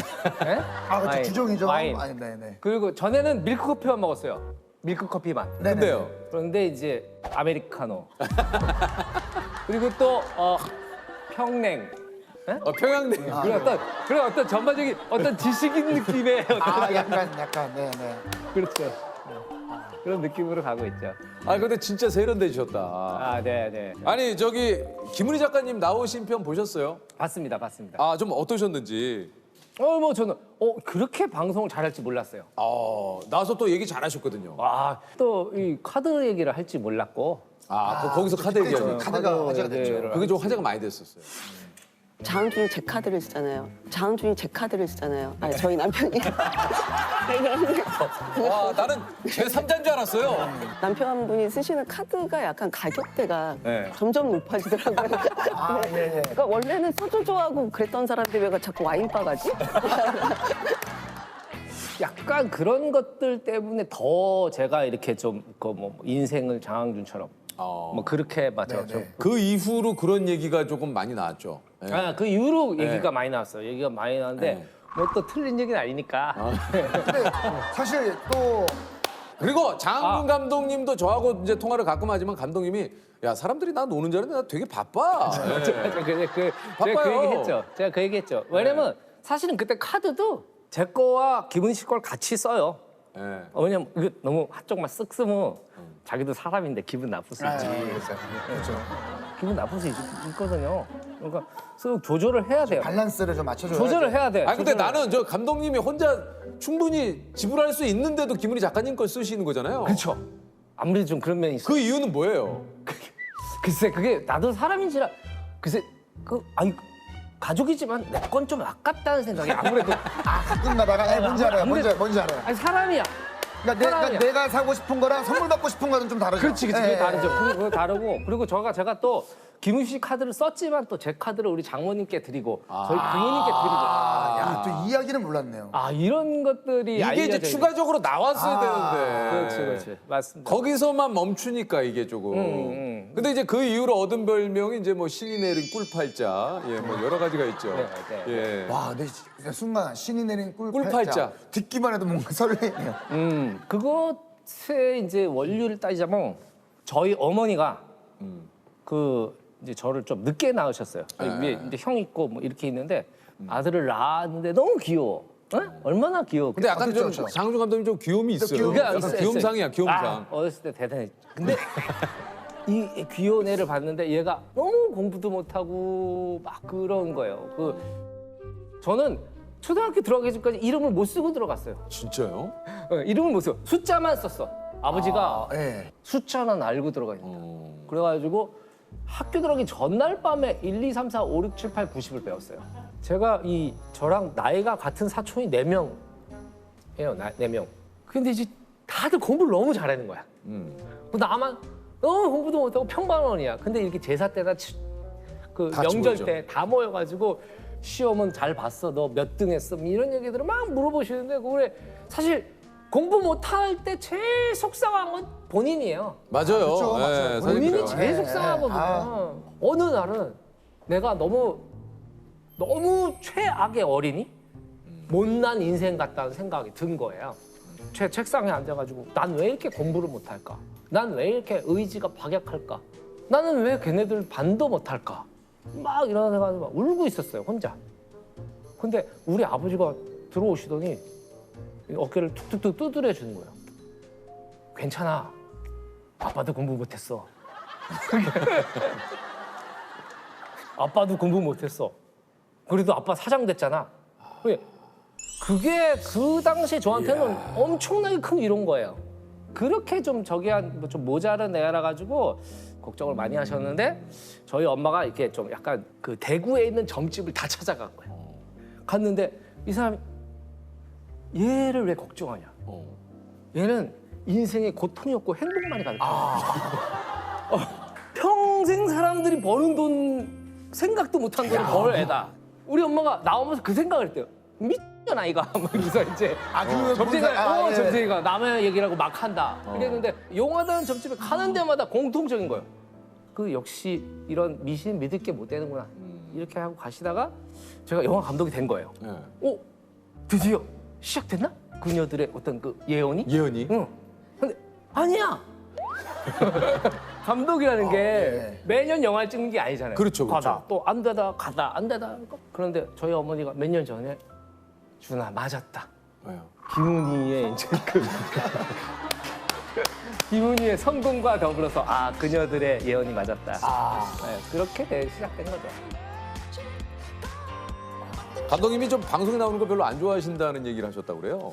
그렇죠. 제가 이제 제가 원래 영화 연출부를 하다가 영화가 이제 좀 이렇게 하다가 영화사가 망했어요. 그래가지고 이제 SBS 개국 즈음에 예능국 FD로 처음에 이 일을 시작한 거예요, 본격적으로. 그러다 이제 거기서 작가가 되고 이랬기 때문에 어렸을 때부터 너무 예능을 많이 봤고 제가 막 며칠 동안 자료조사하고 일주일 내내 가지고 준비를 하면은 게스트로 오신 분이 이건 싫고 이건 안 하고 그럼 속으로 무슨 생각이 들면 이제 들은 내 한 달치 월급을 1시간에 받아가면서 새끼들이 아니 그 사람이니까 맞아요. 사람이니까 들잖아. 맞아, 들어. 그래서 저는 오늘 여기 방송국에 여기 계신 스태프분들은 다 그냥 제 후배라고 생각을 해요. 내 막둥이 후배들이다. 그러다 보니까 아무래도 좀 잘 하려고 노력하게 되는 것 같고 궁금한 게 하나 있는데 뭘 물어봤죠? 저도 지금 그걸 얘기 드리려고 했는데 왜 안 하시는? 왜 안 하시는? 그러니까 이게 소모되는 걸 느껴요. 뭔지 알겠어요. 소모되고 이 대중들의 피로감을 내가 느껴요. 여기서 김은희 얘기했다가 여기서 카드 얘기하고 여기서 김은희 얘기하고 카드 얘기하고 차기작은 뭐 이런 얘기 계속하고. 그럼 오늘은 어떻게? 오늘은 저기 알쓸범작 같이 했던 이기현 PD라고 있어요. 이기현 PD. 그렇죠, 기현이. 아주 좋은 사람이에요. 기현이 또 일로 왔더라고. 네. 기현이 뭐 저기 한 2년 됐나요? 떠난 지가. 예. 기현이 서울대학교 국사학과. 맞아요. 예. 제가 또 명문대 맞아요. 굉장히 좋아해요. 명문대. 네. 우리가 갖지 못했던 것들. 우리가 갖지 저 잘 때, 유재석 씨 잘 때, 조세호 씨 잘 때 저분들은 커피 쏟으면서 공부했는 분들이에요. 우리 이러고 잘 때. 사실 맞죠. 네, 그럼요. 공부 그렇게 열심히 안 하면 못 들어가지. 당연하죠. 세상이 좋아지니까 우리 같은 사람들 여기 맞아. 앉아있는 아, 그럼요. 진짜 맞아요. 옛날에 유재석 씨도 지금 세상이 좋아졌으니까 옛날에는 남사당패야 그냥. 남사당패요. 남사당패. 그렇죠. 양치질만 하고 하면 돈을 줘. 나 남사당파인데 형이 내 어깨에 올라가 있었을 거야. 새우 앞에서 속옷 치고 있고. 저는 이제. 그래서 이기현 PD가 일을 옮긴다 그래가지고 맞아요. 제가 그래서 그러면 기현아 그래도 너한테 내가 이거 헤어지는 마당에 선물을 또 어떤 뭐 지식인들은 또 대가를 받아야 된다고 생각을 했어요. 그래서 너 서울대학교 입학 축하. 여기 또 항준이 형 나온 데는 또 기현이가 꽂았구나. 또 기현이가 이 한몫을. 기현이가 꽂았어 또. 그렇죠. 그 아까도 제가 얘기를 했지만 이제 요즘 많은 분들이 인생은 장항준처럼 인생을 장항준처럼 산다는 건 어떤 의미일 것 같으신지 본인의 입장에서는. 그러니까 뭐 그런 것 같아요. 내가 그렇게 대단한 사람이 아니라고 이제 인정하는 거죠. 항상 생각했던 썸방했다. 네. 고등학교 갈 때도 썸방 고등학교 갔어? 너무 시절이 좋아서 뺑뺑이 하는 시절로 온 거야. 네. 대학도 어떻게 붙었어. 와 너무 선방했어. 졸업도 무사했어. 선방했어. 그냥 막 이게 너무 이렇게 위를 보지 않고 그냥 나를 생각하는 나. 그 학교 들어가기 전에 1, 2, 3, 4, 5, 6, 7, 8, 90 겨우 쓰는 그 애를 생각하면 너무 인생이 선방한 거죠. 야, 근데 이게 장항준 감독님이 지금 시대에 좀 맞는 어떤 그런 말이고 생각인 것 같아. 선방했어. 내 스스로 조금 약간 이게 다독이면서. 야, 이 정도면. 솔직히 제일 좋은 게 뭡니까? 무의도식 아니? 솔직히. 야, 근데 입 밖으로 차마 꺼내기 힘든 얘긴데. 지금 알아서. 무의도식 안빈낙도의 삶. 느티나무 그늘에서 배 까고 평상에 누워가지고 수박 먹는. 그리고 이제 요즘 같은 스마트폰도 하나 있으면 아주 금상첨 나지. 다시 보고. 사실 누구나 그런 삶을 한 번쯤 생각하지만 그렇게 사는 분은 사실 많이 없잖아요, 없어요. 주변에. 잘 없어요. 그러니까 감독님도 사실 그렇게 살지 않잖아요. 그렇죠. 근데 이제 이런 얘기 때문에 마치 감독님이 우리 장항준 감독님이 것처럼. 그렇게 사는 것처럼. 그렇죠. 모든 분들이 제가 그냥 매일 누워있는 줄만 알아요. 뭐 누가 입에 뭐 떠먹이 주는 줄 알아. 이렇게 미음 같은 거 있잖아. 근데 아니죠, 감독님. 아니죠. 아니에요. 감독님 되게 바빠요. 진짜 차기작 이제 준비 중이시라고. 네네. 차기작 준비 중입니다. 지금은 이제 농구 영화를. 농구 영화요? 농구 영화. 네, 농구 영화. 그리고 시나리오는 이제 초가 있었고 김은희 작가가 이거 너무 재밌는 얘기니까 자기가 좀 각색을 해보고 싶다. 그럼 각색해봐라. 그리고 각색을 했는데 김은희 작가 잘 썼어요. 그래요? 네. 그리고 제가 마지막으로 다시 한번 각색을 하고. 근데 이제 그 시나리오가 이제 최종적으로 이제 투자가 된 거죠. 이거는 이제 이 2012년도에 부산중앙고등학교라는 농구팀이 있었는데 그 학교가 이제 거의 농구부 해체 직전이에요. 부원도 5명이 안 돼가지고 거의 뭐가 유명무실한 적인데 이제 근데 코치 월급이 너무 아까운 거예요. 코치 월급이 아까운데 미울 수가 없을까 하다가 이 부산중앙고등학교 농구 선수 출신이었던 강양은이라는 공익근무 요원이 이 학교에 배치가 됩니다. 너 코치해. 이렇게 된 겁니다. 월급은 어차피 안 줘도 되니까.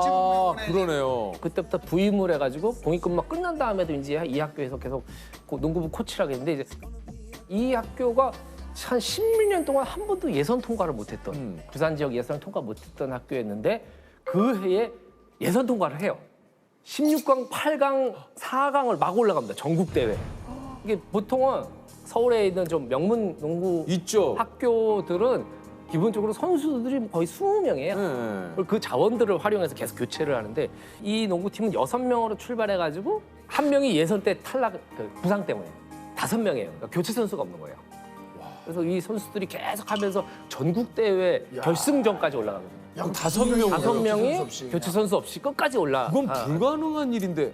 결승전이 딱 올라왔는데 결승전은 당시 최강이었던 용산고등학교. 이야, 용산고가 너무 명문이죠. 감독님도 나오시고. 그렇죠. 그 당시에 이제 선수들은 사실은 에너지가 다 고갈된 상태. 5명이 모든 그런데 이제 결국에 이제 결승전 후반에는 마지막에 이제 3명만 뛰어요. 2명이 이제 오반칙하고 부상으로 못 뛰고. 3대 5로요? 3대 5로. 마지막으로 이제 끝이 나는. 언제쯤 클랭크린 클랭크는 이제 내년 2월. 네, 내년 2월. 우리 뭐 또 거장 장항준 네. 감독님하고 제가 또 작품을 해본 입장에서, 뭐 우리 한 작품 했죠. 한 작품을 했기 예. 때문에. 오케이. 자, 유부장 가자.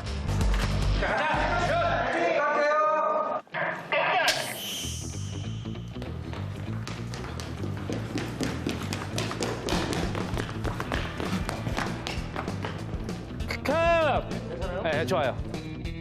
저하고 호흡이 잘 맞습니다. 장항준 감독님하고 나하고 호흡이 잘 맞았어요. 감독님으로서 바라본 유재석이라고 하는 배우는 어떻습니까? 아니 유재석 씨가 이게 그게 있어요. 이렇게 세계관과 사회를 바라본 시각, 인간에 대한 이해가 있는 사람들이 대본에 대한 독해력이 뛰어나요. 이 인물의 목표, 대목표와 소목표가 무엇이고, 그리고 이 씬의 목표, 이 씬에서 내가 해야 될 게 무엇인지를 그쵸. 사실은 갑자기 공부해서 알 수 없어요. 그 기본적으로 쌓아져 있어야 되거든요. 네네네. 유재석 씨는 그걸 좀 타고나신 것 같다는 생각이 들었죠. 그때도 같이 이렇게 좀 한 2주 정도 해보니까 유재석 씨는 그때 그렇게 잠을 못 잤잖아요. 많이 못 잤죠 그때. 잠을 못 자는데도 운동을 가서 막 2시간, 3시간 하고 맞아요. 하고 오시는 거예요. 그래서 내가 와 대단하다. 근데 사실 우리 사회는 이런 사람이 필요해요. 이런 사람이 유퀴즈 해가지고 또 유퀴즈 잘 되고, 그렇죠. 주세혁 씨 같이 잘 되고, 그리고 여기 분들 다 유재석 씨가 뭐 매개 살리는 거 아니지만 아니지만이에요. 아니지만 다들 잘 되고 있고, 또 우리는 정말 제일 편한 건 사실은 집에서 누워서 유퀴즈를 보는 거죠. 이렇게 사는 게 아니고, 이런 분들 우리 사회에 필요하고, 이런 분들한테 박수 쳐줘야 된다. 박수 한번 줘요.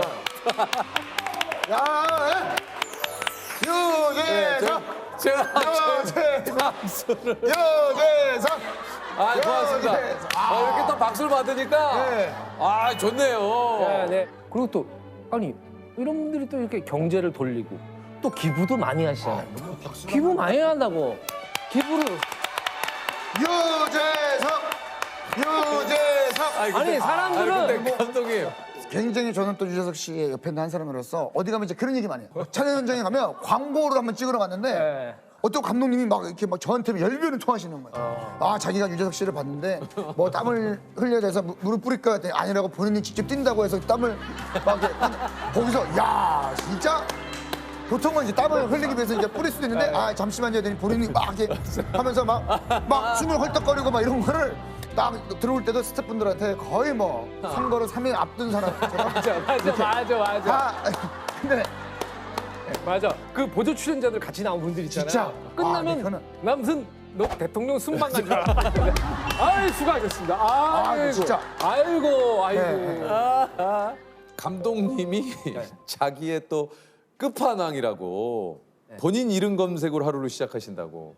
그렇죠. 일단 네이버 그리고 이제 트위터 인스타에 장항준을 검색을 하면서 일과를 시작합니다. 그걸 검색하는데 한 10분이 채 걸리지 않아요, 사실은. 야 장항준으로 하루를 여는 거네요. 장항준이 아침은 장항준이 열어줘. 아침 자체를 창문을 장항준 하면서 열고 장항준 하면서 닫는. 장항준 열면 또 그 새들도 항준. 장항준이 끝나면 이제 김은희 작가로 검색을 이제. 잘 지내고 계시죠? 그럼요. 잘 지내고 있죠. 잘 지내고 있고 뭐 여전히 뭐 이렇게 나는 진짜 솔직히 살면서 그렇게 열심히 일을 하는 사람을 크게 많이 못 본 것 같아요. 진짜 깨자마자 탁 앉아가지고 막. 진짜요? 그리고 딱 해서 밥 먹을 때 TV 잠깐 틀고 밥 먹고 바로 하고. 제가 볼 때 그냥 평균적으로 한 17시간 정도 의자에 앉아요. 일을. 돈을 쓸 시간이 없죠. 그렇지만 누군가 써야 경제가 돌아갈 거 아닙니까? 그게 감독님이니까. 저도 좀 잡아봤습니다. 네. 얼마 전에 또 김은희 씨가 저랑 어디 갔다가 밖에서 둘이 잠깐 얘기를 하는데 오빠가 안 그러는 건 너무 안 그러는 건 알지만 오빠 아둥바둥 하지 마. 아둥바둥 급하게 뭐 하지 마. 오빠 편하게 살아. 나는 돈 벌 줄만 알지 쓸 줄을 모르는 사람이잖아. 그러니까 오빠 다 내게 오빠 거야. 그래서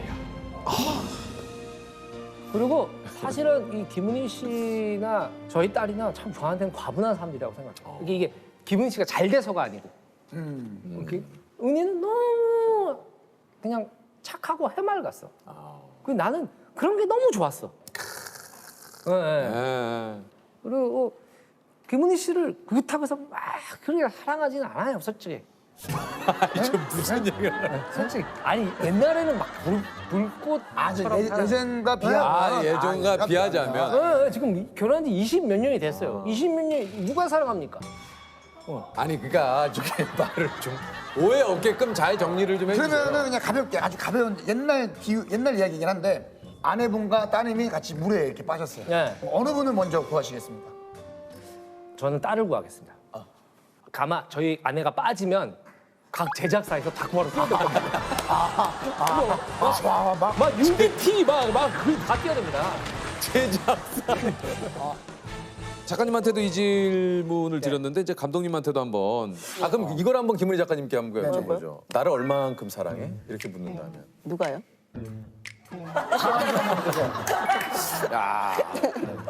사랑하는 사람이 물어본다면. 아 사랑하는 사람이 물어본다면. 그딴 거 왜 물어봐? 현실적이다. 딱질색이야. 짜증나 진짜. 왜 그래 분위기 깨게 진짜. 너무 싫어. 이혼해. 아이고 거기까지 뭐 그렇게까지 가요? 나를 얼만큼 사랑해?라고 얘기를 한다면 뭐라고 좀 예. 이 정도? 네 여기까지입니다. 감독님 이 정도. 그 정도. 이게 부부라는 게 결국에는 중요한 게 같아야 된다고 생각하는 게 TV를 봤을 때 웃는 포인트가 같아야 하고 분노하거나 슬픔의 포인트가 같아야 된다고 생각하거든요. 그건 굉장히 중요한 문제라고 생각해요. 웃는 포인트가 같으면 일상이 즐겁고 울거나 분노하는 포인트가 같아야 된다는 건 세계관이나 이데올로기가 같은 궤를 갖고 있다는 거거든요. 그러니까 그런 것들이 김은희 씨하고는 되게 잘 맞았던 것 같아요. 아니 우리 장항준 감독님은 그걸 한번 여쭤보고 싶습니다. 현재 본인의 인생을 좀 만족하는 편인지. 근데 이게 또 너무 만족하죠. 그래요? 저는 이게 너무 과한데? 그래서 저희 딸한테도 저희 딸내미랑 특별히 비가 오거나 이러지 않으면 매일 밤에 산책을 나가거든요. 산책을 나가지고 이제 광화문 사니까 막 경복궁 그쪽으로 해가지고 청계천 이렇게 꽤 많이 돌아요. 꽤 많이 돌면서 윤서야 지금 너무 좋지? 아빠랑 엄마랑 건강하고 할머니 할아버지 건강하고 그렇지. 다 너무 좋지? 그거 아빠도 이렇게 잘 되고 있고 엄마 잘 되고 너무 좋지? 너도 지금 잘 되고 있잖아. 너도 원하는 걸 다 이루잖아. 근데 윤서야 인생은 그렇지 않다? 그래. 반드시 대가가 뒤따라. 맞아. 근데 아빠는 그게 언제 올까 좀 두려워. 그러니까 너도 이것들을 지금 즐기되 나눠야 이것이 언제나 있을 거라고 생각하지 말고 좀 겸허하게 겸손하게 했으면 좋겠어. 반드시 우리 김은희 작가님 너무 잘 되고 계시지만 반드시 한 번은 삐끗한다이. 아니야. 그런 얘기를 하지 마. 아니야. 그런 얘기 하지 마. 아니야. 그리고 야매 삐끗한다. 이 뭐예요 이게? 김은희 작가님이 들으면 그게 이게 아니고 김은희 작가한테도 얘기했어요. 은희야, 오빠 술 먹을 때 오빠 좀 두렵다. 왜? 아무리 천재 작가고 아무리 시대를 풍미한 작가도 언젠간 저물 때가 있고 잠깐 삐끗할 때가 있는데 있죠. 그래서 그런 것들이 가족으로서는 뭔지 알아요. 걱정되고 염려가 되는 거죠. 그렇죠. 늘상 그래요. 그러니까 늘상. 김은희 작가님도 그때 나오셔서 그런 비슷한 얘기를 좀 하셨죠. 예. 조금 살면서 생각해 보니까 이 불행이 되는 게 예측할 때는 오지 않아요. 절대 안 해요. 걱정했던 일은 거의 벌어지지 않아. 그 불행은 인파 속에서 정면으로 다가오는 것이 아니고 우리가 들떠가지고 막 웃고 떠들고 있을 때 우리 등 뒤로 다가와서 등에 무서워. 칼을 쏘는 거예요. 그러니까 불행은 전혀 예측할 수가 없어요. 무서웠어 지금. 네. 표현이 너무 무섭다. 그랬어요? 예. 김은희 씨 남편이라고. 여기 스토리텔링이 이거 멋있다. 이거 생각해 보세요. 근데 정말 그런 것 같지 않습니까? 인생이 정말 그렇다니까요. 예.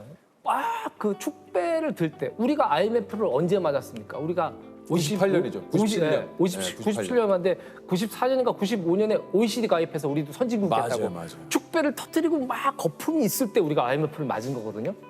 그러니까 사실은 그럴 때가 제일 어찌 보면 위험한 때가 아닌가 싶어요.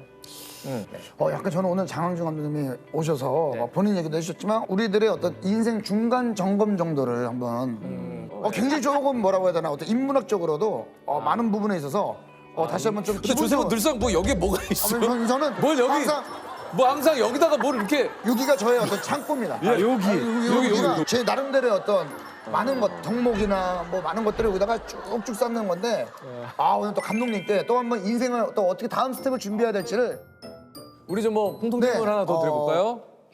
내가 남기고 싶은 나의 위대한 유산이 있으십니까? 액수를 얘기해 그런가? 아니요. 뭐 그게 아니라 나의 유산. 나의 유산.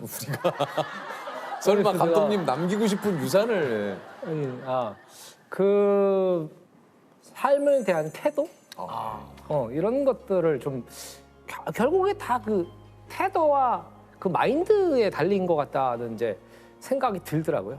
그냥 나는 그냥 내가 좋고 그리고 사람들을 좋아하고 그리고 다행이다 뭐 해서 돈을 잃을 때도 있어요. 원래는 반을 날렸어야 되는데 10%밖에 안 잃었구나. 뭐 이렇게 생각하고 뭐 언제든지 우리 누워 있을 수 있잖아요. 언제든지 마음만 먹으면 마음만 먹으면 누울 수 있어요. 마음만 먹으면 누울 수 있고 그런 저의 좀 마인드 태도 이런 것들을 좀 우리 딸이나 우리 후배들이 좀 저한테 영향을 받았으면 좋겠다. 대학에서 그 연극영화과에서 학생들을 가르친 적이 있는데 그럼 이제 그런 학생들이 면담 같은 거 고민을 얘기를 해요. 교수님 제가 학교를 졸업하면은 어떻게 해야 될지 모르겠어요.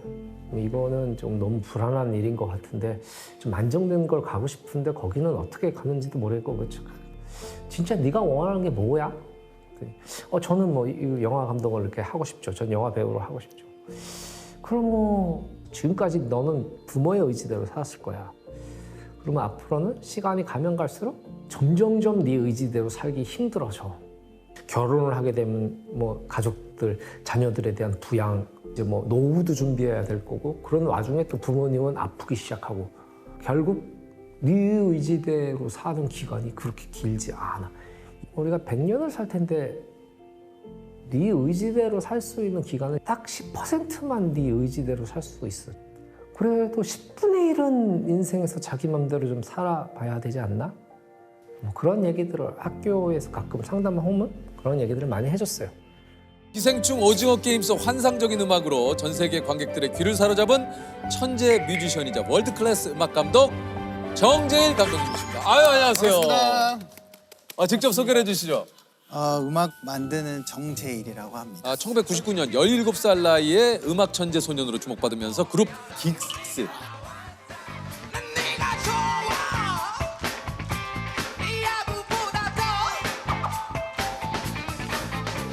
윤상, 김동률, 이적, 박효신, 아이유 등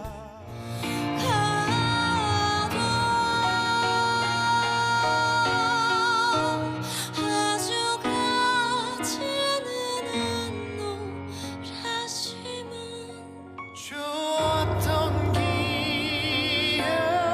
기억만 그리움만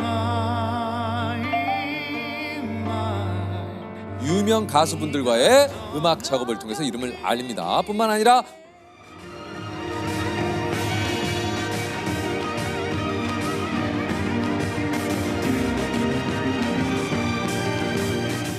영화 옥자,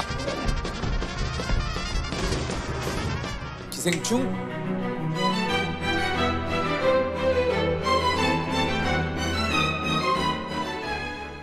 드라마 오징어 게임 등 15편의 작품의 OST를 제작하며 자신만의 독보적인 음악으로 국내를 넘어 세계를 사로잡은 음악 감독님입니다. 예.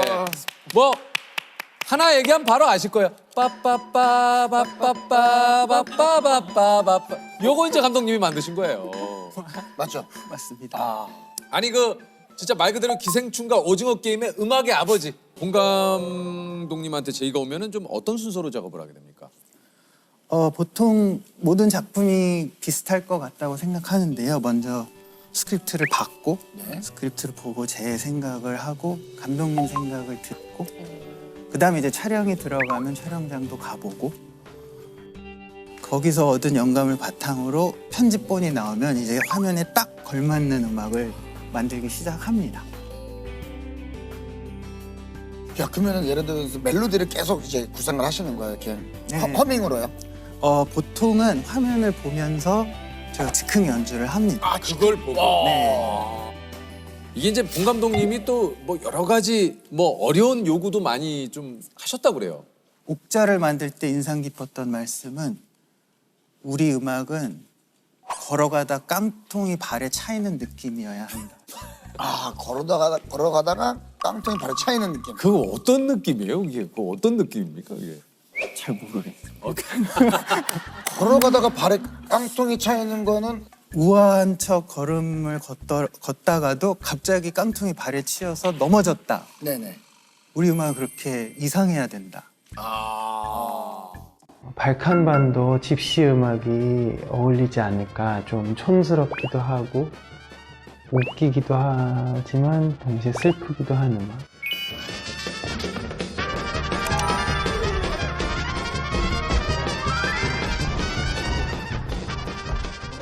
어떤 지금 이런 분위기, 우리 지금 촬영장에 이런 묘한 분위기 있지 않습니까?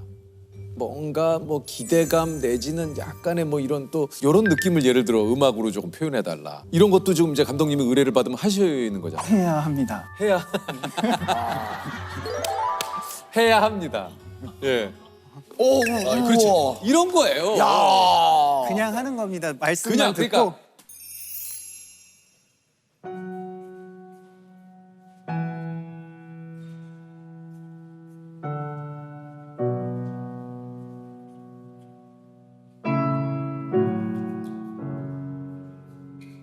좀 풀렸으면 좋겠어요. 처음엔 이렇게 좀 약간 이랬다가 좀 분위기가 좀 풀려야죠. 풀린다.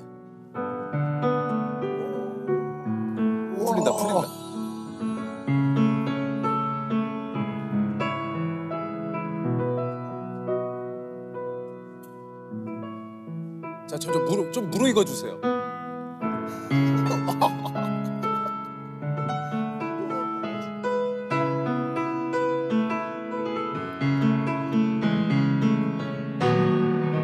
좋아.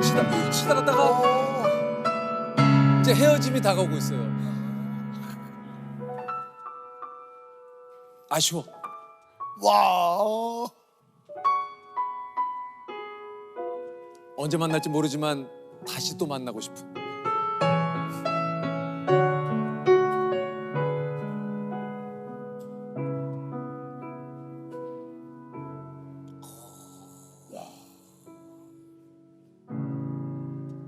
이야.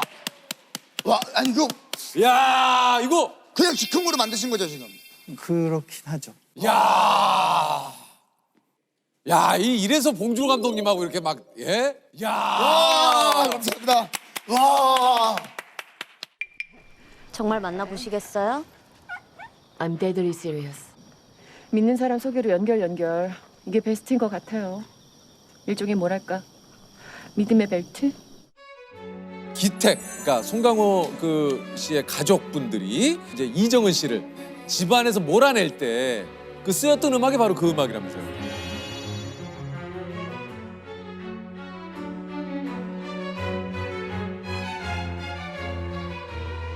이건 좀 뭘 생각하시면서 이렇게 좀 느낌을 좀 담으신 거예요?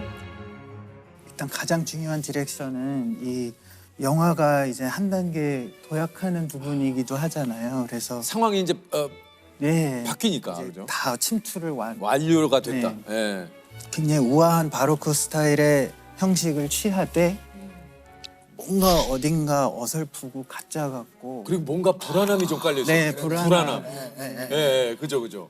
사기꾼들이니까 그런 뭐 복잡 미묘한 감독님 영화에는 항상 모든 씬마다 그렇게 모든 감정들이 레이어링 돼 있는 것 같은데 요게 7번 넘게 퇴짜를 맞았다고요? 제가 또 이렇게 막 능숙하게 하는 편이 아니다 보니까 그 정도 퇴짜는 받거든요. 아 보통? 네, 뭐 네. 6, 7번은 괜찮은데 그게 8분짜리 곡이어서 그래서 힘들었습니다.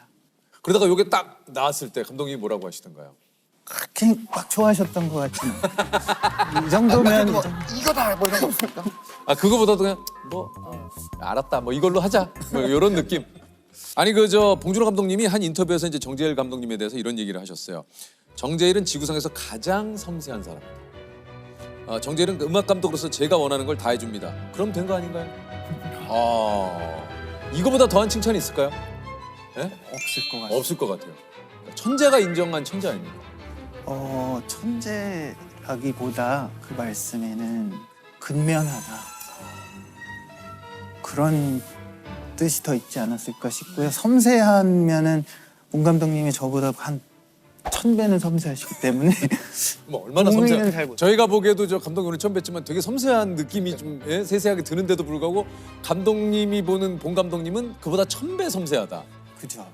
하나의 영화를 만들기 위해서 몇백 명이 노력을 하고 어마어마한 돈이 들어가고 그러면 당연히 까다로울 수밖에 없고 엄격해야 된다고 생각하고요. 그럼에도 불구하고 봉 감독님은 단 한 번도 언성을 높이는 걸 본 적이 없습니다. 인내심이 그 7번을 저도 했지만 감독님께서 인내하셨기 때문에 근데 그게 더 힘들지 않아요? 차라리 저럴 거면 화를 내주지. 저럴 거면 화를 내지. 저렇게 사람을 이렇게 미치게 만들어 놓고 예? 실존하는 클래식 곡인 줄 알았는데 정재일 창작곡이어서 놀랐다. 이 바흐가 환생한 거 아니냐? 이 곡 듣고 있으면 집 앞 마트도 샤넬 매장으로 바뀌는 기분이야. 예, 원래 클래식을 전공을 하셨습니까? 전공은 못했고요. 네. 봉 감독님께서 스크립트를 쓰실 때 클래식 음악을 많이 들으시거든요. 음악의 조예가 굉장히 깊으신 분이라 바로크 스타일의 음악을 좀 공부하려고 좀 막 이것저것 찾아보고 했습니다. 지휘도 이게 저 유튜브를 보고 배우셨다고. 오케스트라를 하려면 지휘가 필요하니까요. 아 그럼 직접 이걸 지휘를 해서 녹음을 하셨어요? 안 그러는 경우도 있지만 믿음의 벨트는 직접 했습니다.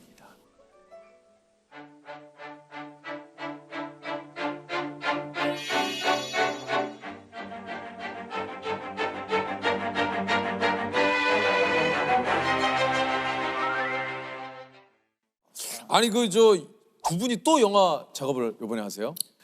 그렇게 됐습니다. 이거 영화 제목이 미키 17? 네, 세븐틴. 세븐틴. 글러버리니까. 아니 뭐 괜찮습니다. 세븐틴이 17 아니에요? 네, 미키까지는 영어로 잘 읽으셨는데 마지막은 아니 좀 보통 미키 17로 돼 있는데 이후 또 하나의 월클 작품을 드디어 만납니다. 이제 넷플릭스 1위를 기록한 오징어 게임. 이게 이 작품으로 감독님이 한국인 최초로 할리우드 영상 음악상 수상하셨어요. 아니 그 오프닝에서 흘러났다 아까 얘기 들었잖아요. 빠빠빠빠빠빠빠빠빠빠 이 멜로디를 어떻게 이렇게 만드시게 된 건지. 이게 있던 곡이 아니죠? 있던 곡은 아니지만 우리가 전부 아는 337 박수에 기초하고 있어요. 아 그래서 이렇게 익숙하게 느껴졌던 건가요? 아 왠지 모르게 이걸 듣는 순간 잠깐만 이거 어렸을 때 놀 때 이거 내가 왜 그런 생각을 했나 했더니 아마 친숙하게 느끼셨던 부분이 모든 악기가 다 초등학교에서 맞아요. 배운 악기로 이루어져 있어서 리코더, 캐스터넷, 소고, 뭐 멜로디온, 트라이앵글 이제 첫 장면이 아이들의 진짜 오징어 게임 흑백으로 화면으로 시작을 하니까 한 게임이 끝날 때마다 돼지 전통의 상금이 적립될 겁니다. 막 삶의 끝까지 갔는데 처음은 다 순수하게 진짜 게임을 하던 어린이들이었을 수 있으니까 어린이들의 악기로 해보자. 근데 어린이들이 연주를 못하니까 연주를 엉터리로 해보자.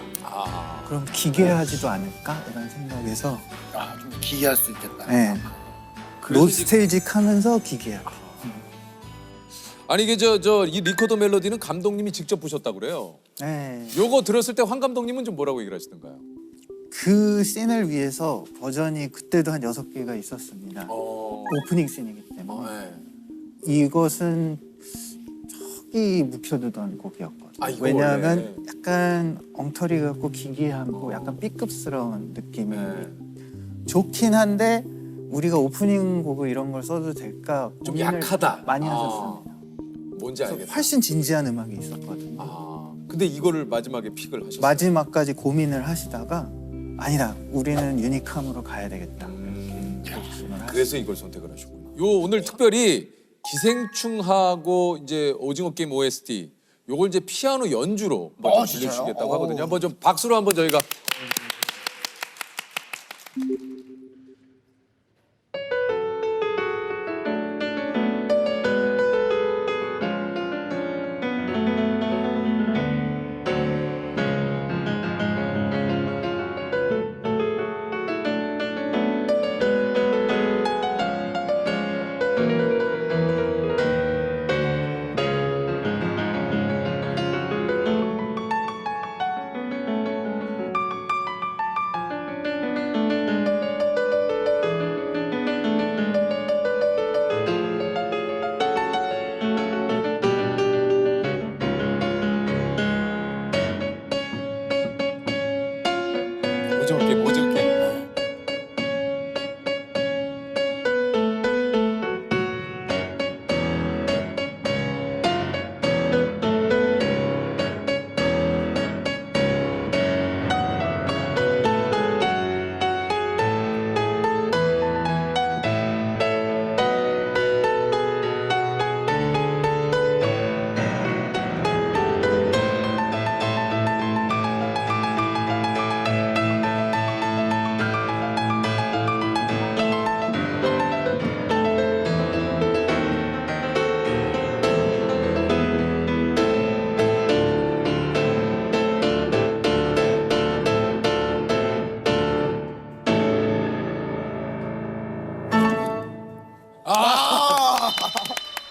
마지막에 발사 되셨어요. 발사. 빵.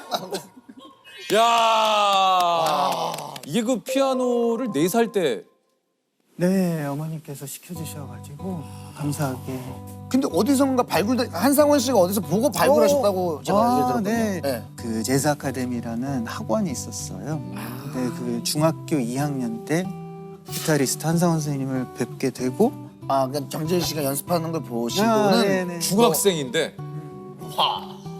아니 근데 이게 이제 어린 나이에 프로 연주가로 활동한 이유가 또 생계 때문도 좀 있었다고 그래요.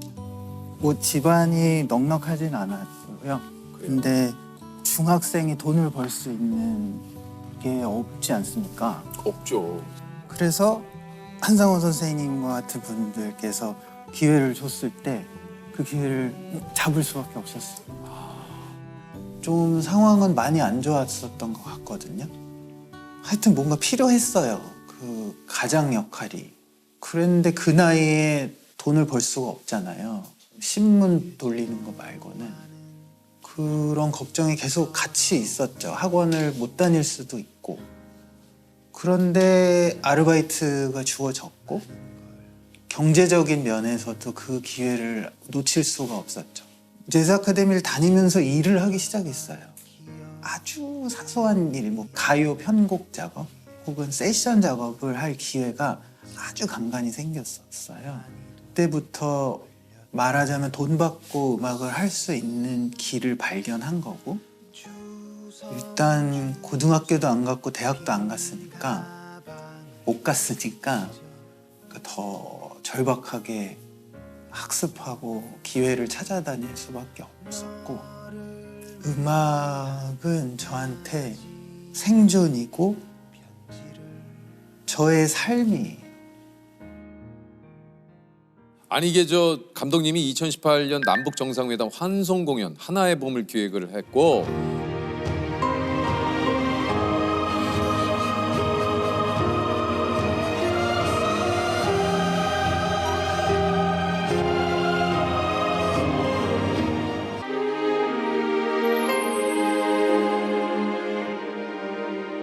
(3.1절) 100주년을 맞아서 대안이 사놨다는 곡을 또 만들었고요. 서대문 형무소 8호 감방에 유관순 열사와 함께 수감이 됐던 심영식 애국지사의 우리 아들이신 8호 감방에서 불렀던 노래를 내가 이제 어머니한테 들어가지고 가사만 적으려고 그랬지 그 곡을 남겨놔야 된다는 거는 생각을 못했어. 100년 전 오늘로부터 노랫말이 도착했습니다.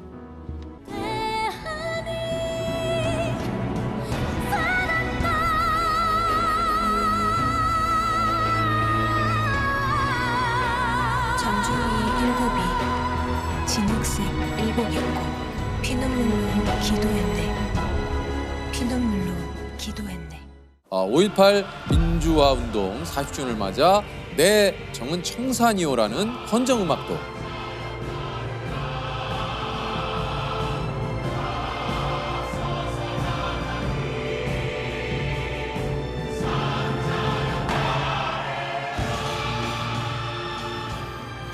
굉장히 역사적인 순간이 제가 만든 음악이 쓰인다고 하니까 너무 부담이 돼서 좀 고사도 하고 도망도 다녔는데 아니다, 그냥 예술가로서 우리의 큰 비극을 어떻게 기억하면 좋을지 피하지 말아야겠다. 왜냐면 나도 그 세대, 그 다음 세대니까.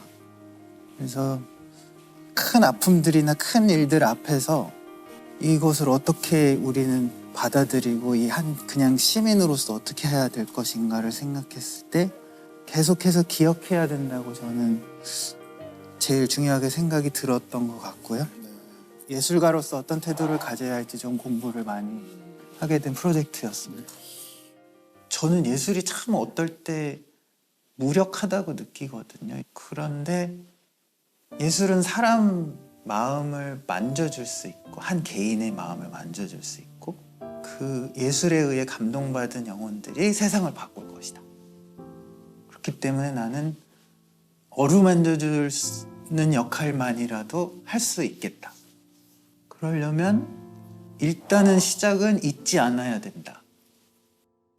자, 우리 그 감독님이 2월 24일에 리슨이라는 앨범이 이게 어떤 이제 기생충을 하고 오징어 게임을 하고 나서 그래도 대한민국 외의 나라에서도 제 음악을 알아주시게 돼서 데카라는 레이블에서 영국에 있는 레이블에서 이제 너의 음악을 한번 해보면 어떻겠니라고 제안을 너무 좋은 감사하게 제안이 주셔서 왔네요. 예.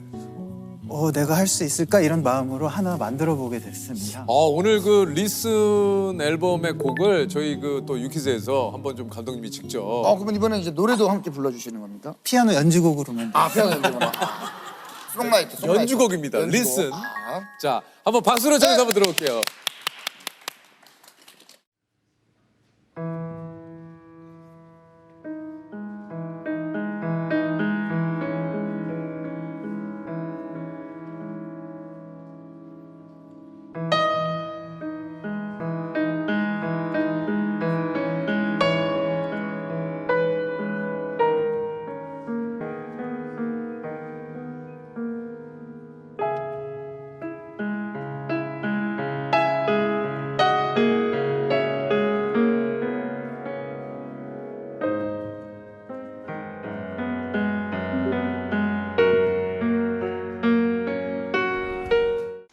반장님, 진실의 방으로. 네가 강혜상이냐? 칼레르가. 죽어! 같이 밥 먹고, 사우나도 같이 가고. 집에 있었구나.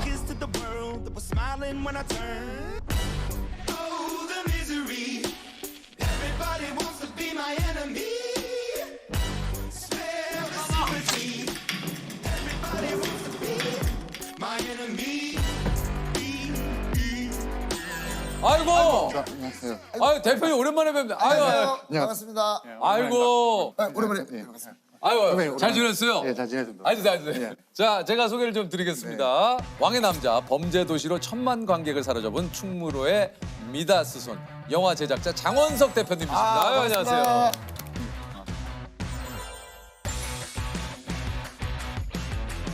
소개 좀 해주시죠. 네, 저는 영화 드라마 제작하는 BA 엔터테인먼트의 대표 장원석이라고 합니다. 넥 주변이 뻘겋게 지금. 아 그래요? 네. 네. 이건 뭐 어쩔 수 없어요. 네, 어쩔 수 없습니다. 이거 뭐 내가 어떻게 컨트롤할 수 없는 거예요. 네, 그렇죠. 사실 저와는 6년 전, 6, 7년 됐네요. 그 무한상사 네네네네. 장항준 감독님이랑 같이 할 때 그때 이제 장원석 대표님하고 좀 인연이 있었어요. 1000만 관객을 동원한 영화죠. 왕의 남자, 범죄도시 1, 2, 최종병기 활, 끝까지 간다, 터널, 수많은 흥행작을 제작해서 요즘 영화계에서 핫한 제작자로 불리는. 예. 아닙니다. 그러니까 한마디로 돈 많이 버신 분이에요. 예. 축하드립니다.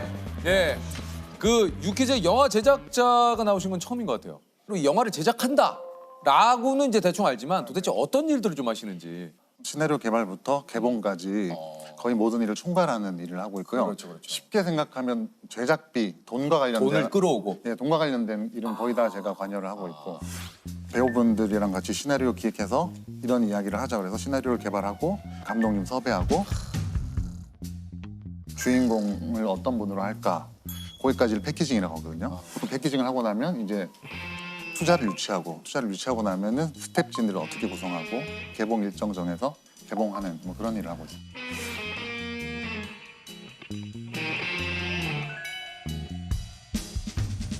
오늘 그 주제가 이제 천의 얼굴. 바로 이 작품 때문에 대표님을 모실 수 있었어요. 올여름 최고의 흥행작이죠. 범죄도시 2가. 이야, 1269만이에요. 와, 진짜.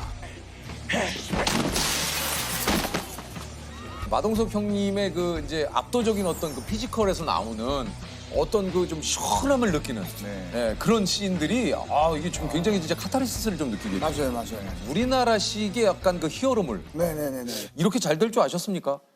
정말 저희 관련된 모든 사람이 1000만 넘을 거라고 상상도 못했습니다. 업계에서도 많은 응원을 좀 받았다고 그래요. 네, 저희가 이제 코로나 시작되고 나서 사실 너무 잘 아시지만 관객 수가 급감했거든요. 급감했죠. 네, 마이너스 70%에서 마이너스 90%까지 사실 산업적으로 보면 거의 붕괴 직전까지 갔었습니다. 맞아요. 그래서 다들 어쨌든 분위기가 이제 예전으로 돌아와 주길 바랬던 거고 영화계 전체가 잘 됐어요. 네, 저희 영화 잘 돼라고 응원해줬던 기억입니다. 1000만 관객 넘었을 때 장희수 역의 박주환 씨가 그렇게 기뻐했다고요. 왜 이렇게 기뻐하신 거예요? 네, 그게 이제 좀 모르실 수도 있는데 1000만을 넘으면 주연 배우는 황금 왕관이 뜹니다. 오른쪽에. 예. 그래요? 예, 조연 배우는 실버 왕관이 뜹니다. 우리 예능 쪽에는 안 해줘. 그건 뭐. 아니 왜 영화계만 왕관 주고 왜 우리는 안 줘요? 그래서 사실 그게 별게 아닐 수도 있는데 배우분들 사이에서는 자기 이름 옆에 그렇게 왕관이 있다는 걸 약간 하나의 훈장처럼. 그거 굉장히 진짜 의미 있는 일이죠. 그러면 제작하신 우리 대표님 저는 아무것도 없습니다. 저도 궁금해서 쳐봤거든요. 근데 없더라고요. 없어요. 그러면 왕관을 쓰고 찍으세요. 그거는 굿 아이디어네. 이걸로 프로필 사진을 해주세요. 마동석 형님도 같이 여기에 조금 제작자로 참여를 하신 거예요? 맞습니다. 예. 새벽에도 뭐 통화를 자주 하셨다고. 새벽에 이제 문자가 자주 오시죠. 급한 일이 있으면 전화도 오시는데 뭐 그냥 아이디어 뱅크예요. 24시간 영화만 26시간 영화 생각하시는 거예요. 정말. 그러다 보니까 새벽에 막 생각나면 이렇게 하자 저렇게 하자 다음 진행은 이렇게 하자 저렇게 하자 이런 얘기를. 진짜 아이디어가. 근데 이제 이런 것들이 이제 흥행이 잘 되면은 이제 사실 미담으로 도는데 이게 좀 흥행이 이게 좀 뭐 성적이 좀 좋지 않으면 이런 것들이 또 괴롭히는 스타일 아니에요. 뭐 답이 없다고 짜증을 내거나 전화를 안 받는다고 짜증을 내거나 그런 스타일은 절대 아닙니다. 정말. 동석이 형님. 정말 그런 스타일 아닙니다. 그런 스타일도 있으신데 다른 분들은. 근데 마동석 선배님은 그러진 않아요. 그럼 보통 몇 시에 주무세요? 보통 1, 2시에 잡니다. 3시, 4시면 한참 잘 텐데. 그래서 아침에 확인하죠. 그럼 됐다. 제가 뭐. 우리 오해가 풀렸습니다. 당연히 뭐 깨서 확인하고. 오해가 풀렸어요. 그런 거 아니에요. 새벽 4시, 3시에 마동석 형님 보내신다고 확인하는 게 아니니까. 절대. 그럼 됐지. 그럼 아침에 됐어. 확인하고 답을 하죠. 근데 진짜 마동석 씨가 영화를 좋아하시는. 맞아요. 마동석 선배님이 1편부터 저희가 시나리오 회의를 하면 처음부터 끝까지 연기를 하세요. 그 저희는 시나리오 회의하는 게 너무 재밌어요. 사실은 그런 적도 있거든요. 웃다가 막 의자가 자빠지고 이 정도로 실화입니다. 정말. 왜 그러세요? 왜 양념치나 뭐 이런 느낌인데? 예. 아니 진짜예요. 저 그저 그래 너무 웃겨서. 웃다가 이 의자. 사실 이런 거 좋아해가지고. 네, 서간지 왜 이래? 그 마석도 나오는 웃긴 장면들은 거의 다 아동 선배님 아이디어라고 생각하시면 됩니다. 예. 5대5로 나눌까? 누가 5야? 혼자야? 아직 싱글이야. 어떤 대사? 지금도 3편 촬영 중인데. 이게 지금 기사화가 됐나요, 3편이? 네, 3편 기사가 4편도 기사가 되고. 그래요? 예. 그러면 3편 촬영 중에 있어요. 근데 빌런 역할로 누가 됐는지도 지금. 이준혁 씨랑 아오키 무네타카라고 이제 일본 배우랑. 아니 이게 이제 제작한 영화 중에 신의 한 수라고 생각하는 캐스팅이 있다면은 이 편에서 또 강혜상 역할에 손석구 씨도 업계에서도 그런 평가를 해주시고요. 네. 손석구 씨도 대표님 추천으로 이제 그 캐스팅이 되신 거라고요. 네. 근데 사운딩을 하니까 라이징 한다고 하더라고요. 그리고 여기저기 영화에서 이제 주인공을 하려고 막 제안을 했다. 우연의 일치인지 또 나의 해방 일지가 다 그 마침 사실 그런 것까지 우리가 알 수는 없잖아요. 그렇죠. 추억이에요.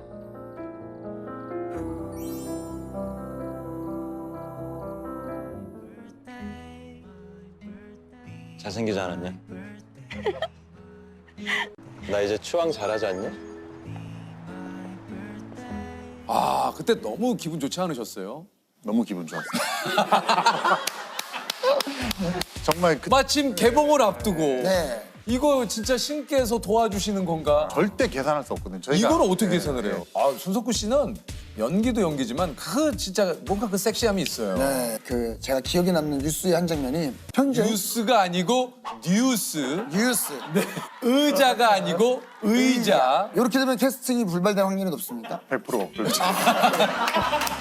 그러면 뭐 아쉽지만 또 다음을 기약해보면서 다음을 한번 기약해보면서. 네, 다음을 기약해보면서 의자. 그 좀 현장에서 보는 손석구 씨는 좀 어떠셨는지요? 일단 저희가 현장에서 별명이 연구원. 연구원? 네. 왜요? 계속 시나리오를 연구한다고. 네, 계속 드립하고 끊임없이 질문을 던지고 끊임없이 감독님이랑 소통하고 쉬는 날도 쉬질 않아요.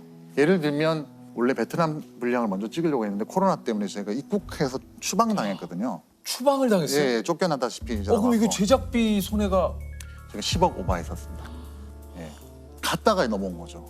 손석구 씨까지 넘어갔다가 현지 영사관님이 지금 나가지 않으면 3주간 격리된다. 짐을 챙겨가지고 나온 거예요. 도저히 문이 안 열리는 거예요. 근데 이제 손석구 씨는 범죄도시 2를 위해 10kg를 증량을 했거든요. 그리고 태닝을 맞아. 베트남 현지에 있는 설정이라 그걸 계속 유지한 거예요. 몸과 피부 톤을 유지한다는 게 쉬운 일이 아니죠. 왜냐면 또 다음 또 이제 작품 또 스케줄이 있는 있고. 것이고, 이제 한국 분량을 끝내고 이제 베트남 분량을 계속 저희가 고민하다가 이대로는 안 되겠다. 그냥 한국에서 찍자. 그럼 거기 나오는 베트남 장면이 베트남에서 찍은 게 아니에요? 100% 한국에서 찍었습니다. 한국이라고 하더라고요. 네. 배우분들이 출연하는 분량은 다 한국에서 찍었습니다. 그래 깡패들 반가워. 이 멀리 베트남까지 왔네. 그러니까 내가 이거 돌려주는 거 깜빡해버렸네. 소스를 찍어서 와서 한국에서 찍은 인물과 합성을 한 거죠. 어머나.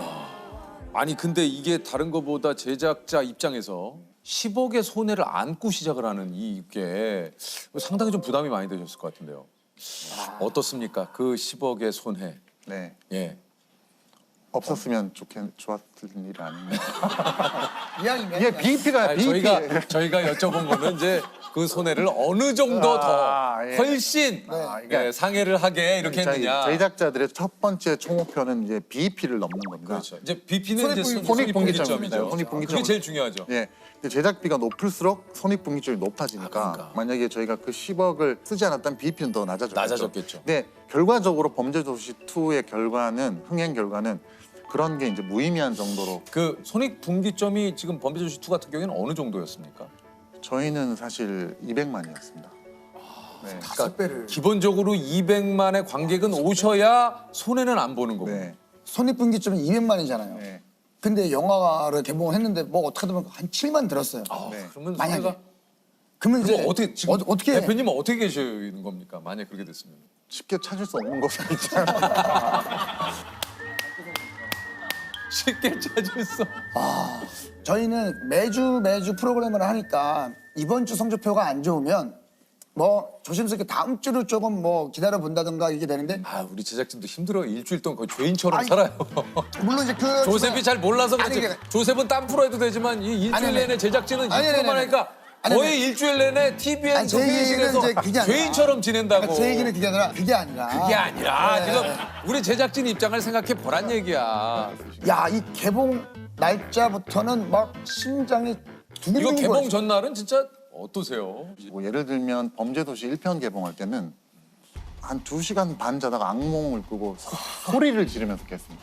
정말 제 몸이 막 불타는 거예요. 제 몸이 불타는데 너무 고통스러운데 불을 끌 생각을 안 하고 쳐다보고 있는 거예요. 그래서 으악 이러면서 깼었어요. 그래서 식인 때문에 예, 개봉 날 정말 약간 정말 그 정도로 깨서 1시간 멍 때리다가 극장에 가서 조조로 영화를 봤었죠. 네. 아니 근데 원래 꿈은 뭐였습니까? 저 원래는 어렸을 때부터 영화 보는 걸 너무 좋아해가지고 영화 감독이 꿈이었습니다. 예. 학교도 그쪽으로 지원을 하신 건가요? 예, 중앙대 영화학과 고5학번이에요. 진짜 중앙대 연극영화학과를 나오셨네요. 예, 연극학과 영화학과 나뉘어져 있는데 저는 영화학과. 영화학과를. 그때부터 영화 일을 시작하신 거예요? 학교 다니던 중에 저희가 현장에 투입될 어떤 기회가 생겨서 96년에 이제 박봉건 가출 사건이라는 영화 제작부 막내를 하면서 드디어 이제 영화계 본격적으로 발을 들여놓으시고. 뭐 2학년 때 그렇게 되셨고. 저도 영화에 미쳐서 시작을 했죠. 예. 그때는 도제식이라고 해서 작품이 들어가야지 급여를 받았거든요.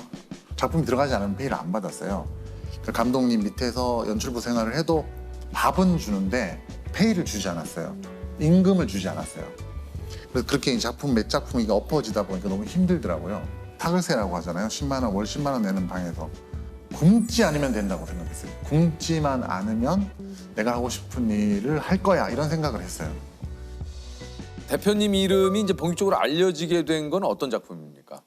제가 왕의 남자 제작 실장을 했는데 그때는 진짜 실장님. 네. 27살에. 네, 그렇습니다. 야, 이게 또 희망에만 있다. 이렇게 높은 곳에 올라와 보니 아랫도리가 다 시원하구나. 광대로 다시 만나 제대로 한번 맞춰보자. 이 왕의 남자 영화를 대표님이 제안을 하셨다고 그래요? 네, 그게 제작 실장이라고 해서 절대 이름이 알려지진 않는데 저희 영화가 700만 넘었을 때 주연인 가무성 선배님이 모 매체랑 인터뷰를 하면서 왕의 남자 흥행의 7가지 이유. 근데 보통 이준익 감독님 뭐 이런 식이거든요. 근데 거기 1번으로 저를 뽑으셨어요. 그 이유가 제가 이제 연극 1을 보고 영화 제안했기 때문에 이 영화가 있는 게 아니냐 그렇게 이제 좀 띄워주셔가지고 저로서는 너무 과분했는데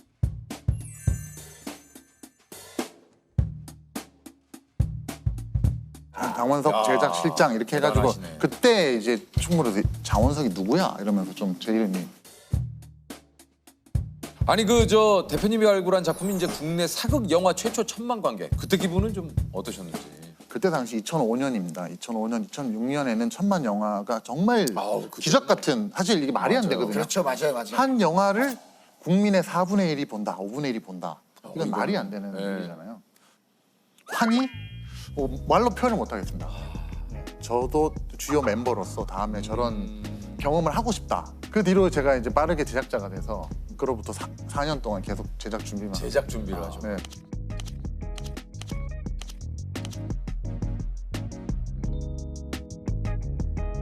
이게 이제 그 대표님만의 작품 고르는 기준이 또 있을 것 같아요. 일단 저는 제가 읽었을 때 재밌으면은 그걸 영화하려고 지금 시도를 하고 결정적으로 저는 예비 관객분들 일반인들께 한 40명 이상 시나리오를 읽히고 객관적으로 평가하는 어떤 그 점수가 있습니다. 그 시스템이라는 게 있거든요. 그분들은 뭐 늘 아는 지인들입니까? 아닙니다. 전혀 불특정 다수. 예. 20대 몇 명, 뭐 30대 몇 명, 40대 몇 명, 직장인, 대학생 이런 식으로 영화관을 구성하는 관람객 수준과 비슷하게 영화 일을 절대 하지 않는 분들. 심지어는 시나리오라는 걸 한 번도 읽어보지 않은 분들. 그런 분들께 이제 예, 그런 분들께 읽어봐 주십시오 하고 이제 평가를 받는 거죠. 많은 분들이 재밌는 대본이라고 인정해 줬을 때 저는 제작에 들어가고 있습니다. 예. 그러면 그래도 30편의 작품을 제작을 해보셨으면 그래도 느낌이라는 게 있잖아요. 그 30번 안에서의 어떤 성공과 결과가 실패들이 그 내 있으니까. 느낌이 거의 잘 맞습니까? 어떻습니까? 잘 안 맞죠. 네. 그래서 영화 역사를 통틀어서 보면 절대 강자가 없습니다. 헐리우드도 그렇고 계속 들쑥날쑥하거든요. 맞아요. 그래서 저희가 계속 이렇게 감을 잃지 않으려고 노력해야 되고 계속 반성적으로 생각해야 됩니다. 왜 안 됐지? 이거 잘 된 것도 왜 잘 됐지? 뭐 이런 생각들을 하면서 이제 그런 느낌을 계속 살리는 거죠. 아, 근데 진짜 힘드실 것 같아요. 아니 왜냐면 매번 성공할 수 없으니까. 어쨌든 저희는 BP 넘을 때부터는 좀 한숨을 놓게 되고요. 근본적으로는 이제 관객분들이 재밌게 봤다라는 거니까 그 칭찬이잖아요. 네네네. 우리가 다 같이 모여서 많은 노력을 들여서 많은 돈을 들여서 이 작품을 세상에 선보이는데 재미가 있다고 평가를 해줬기 때문에 많이들 보시는 거고 그럼요. 그것이 결과적으로 관객분들의 소비자들의 칭찬이기 때문에 근데 안 보면 이제 망했다는 거는 외면하는 거고 재미없다는 어떻게 보면 비난이잖아요. 그렇죠. 그렇기 때문에 괴로운 거죠. 그래도 이런 것을 오롯이 좀 견뎌내야 되고 좀 버텨내야 되는 것들이 좀 있잖아요. 네. 초반에는 영화 제작자로서 초반에는 실패를 하고 손익분기점을 못 넘으면 너무 괴로운 거예요. 버텨내기 쉽지 않을 정도로 괴롭거든요. 제작자의 제일 큰 목 중에 하나가 책임을 지는 일인데 작품 같이 준비하는 사람들이 이걸 메이드 되기 바라는 그 심정이 제일 저한테는 큰 중압감이에요. 누군가는 인생을 진짜 겁니다. 개봉 시기에는 피가 말라요. 집 앞에 서포가 와요.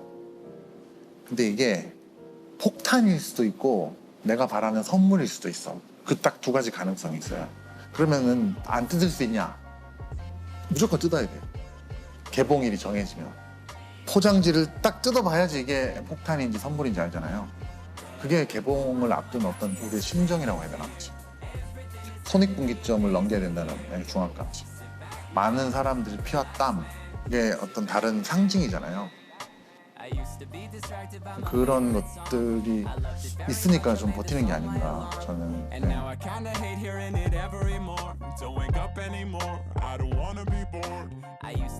이런 압박과 어떤 스트레스를 좀 본인만이 견뎌낼 수 있는 노하우들이 좀 있습니까? 어떻습니까? 그런 생각에 계속 빠져 있으면 이제 뭐도 할 수 없기 때문에 그렇죠.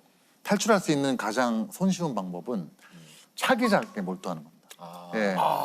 그건 성공도 마찬가지입니다. 맞아요. 제 주변에 너무 큰 성공에 거기 빠져가지고 헤어나지 못하시는 분들도 있거든요. 큰 충격? 성공이든 실패든 빨리 다음 일로 포커스를 옮기는 게, 집중을 옮기는 게. 우리하고 좀 비슷하시네. 우리도 사실 너무 거기에 매몰돼 있으면 못 견뎌요. 힘들지만 다음 회에 집중을 하는 게 훨씬 현명하죠. 소위 말해서 듣기 싫은 얘기도 있잖아요. 어떤 일정 수준의 비판, 비난은 항상 있거든요. 아, 있죠. 예. 근데 이제 그 수준을 벗어나는. 그렇죠. 예를 들면 인신공격. 뭐 어떤 한마디로 욕. 욕. 사실은 엄청난 데미지가 오거든요. 사실. 근데 이제 저 같은 경우는 계속 반복되다 보니까 지금은 뭐. 아니 뭐 무뎌졌다고 하더라도 사람이니까 사실 상처를. 저는 진짜 지금 전혀 안 받습니다. 예. 괜찮아요? 그럴 수도 있지.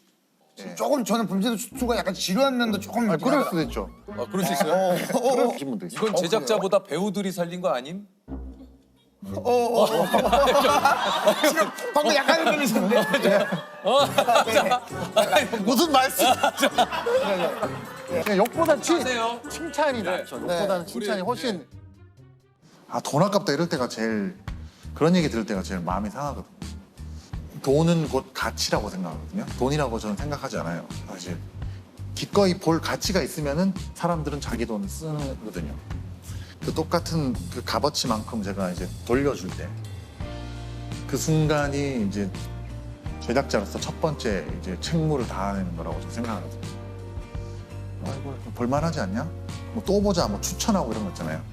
그거는 기꺼이 그 관객분들이 가치를 획득한 거니까. 네. 관객분들이 보시고 만족하는 영화, 돈이 아깝지 않는 영화, 그런 영화를 만들고 싶습니다.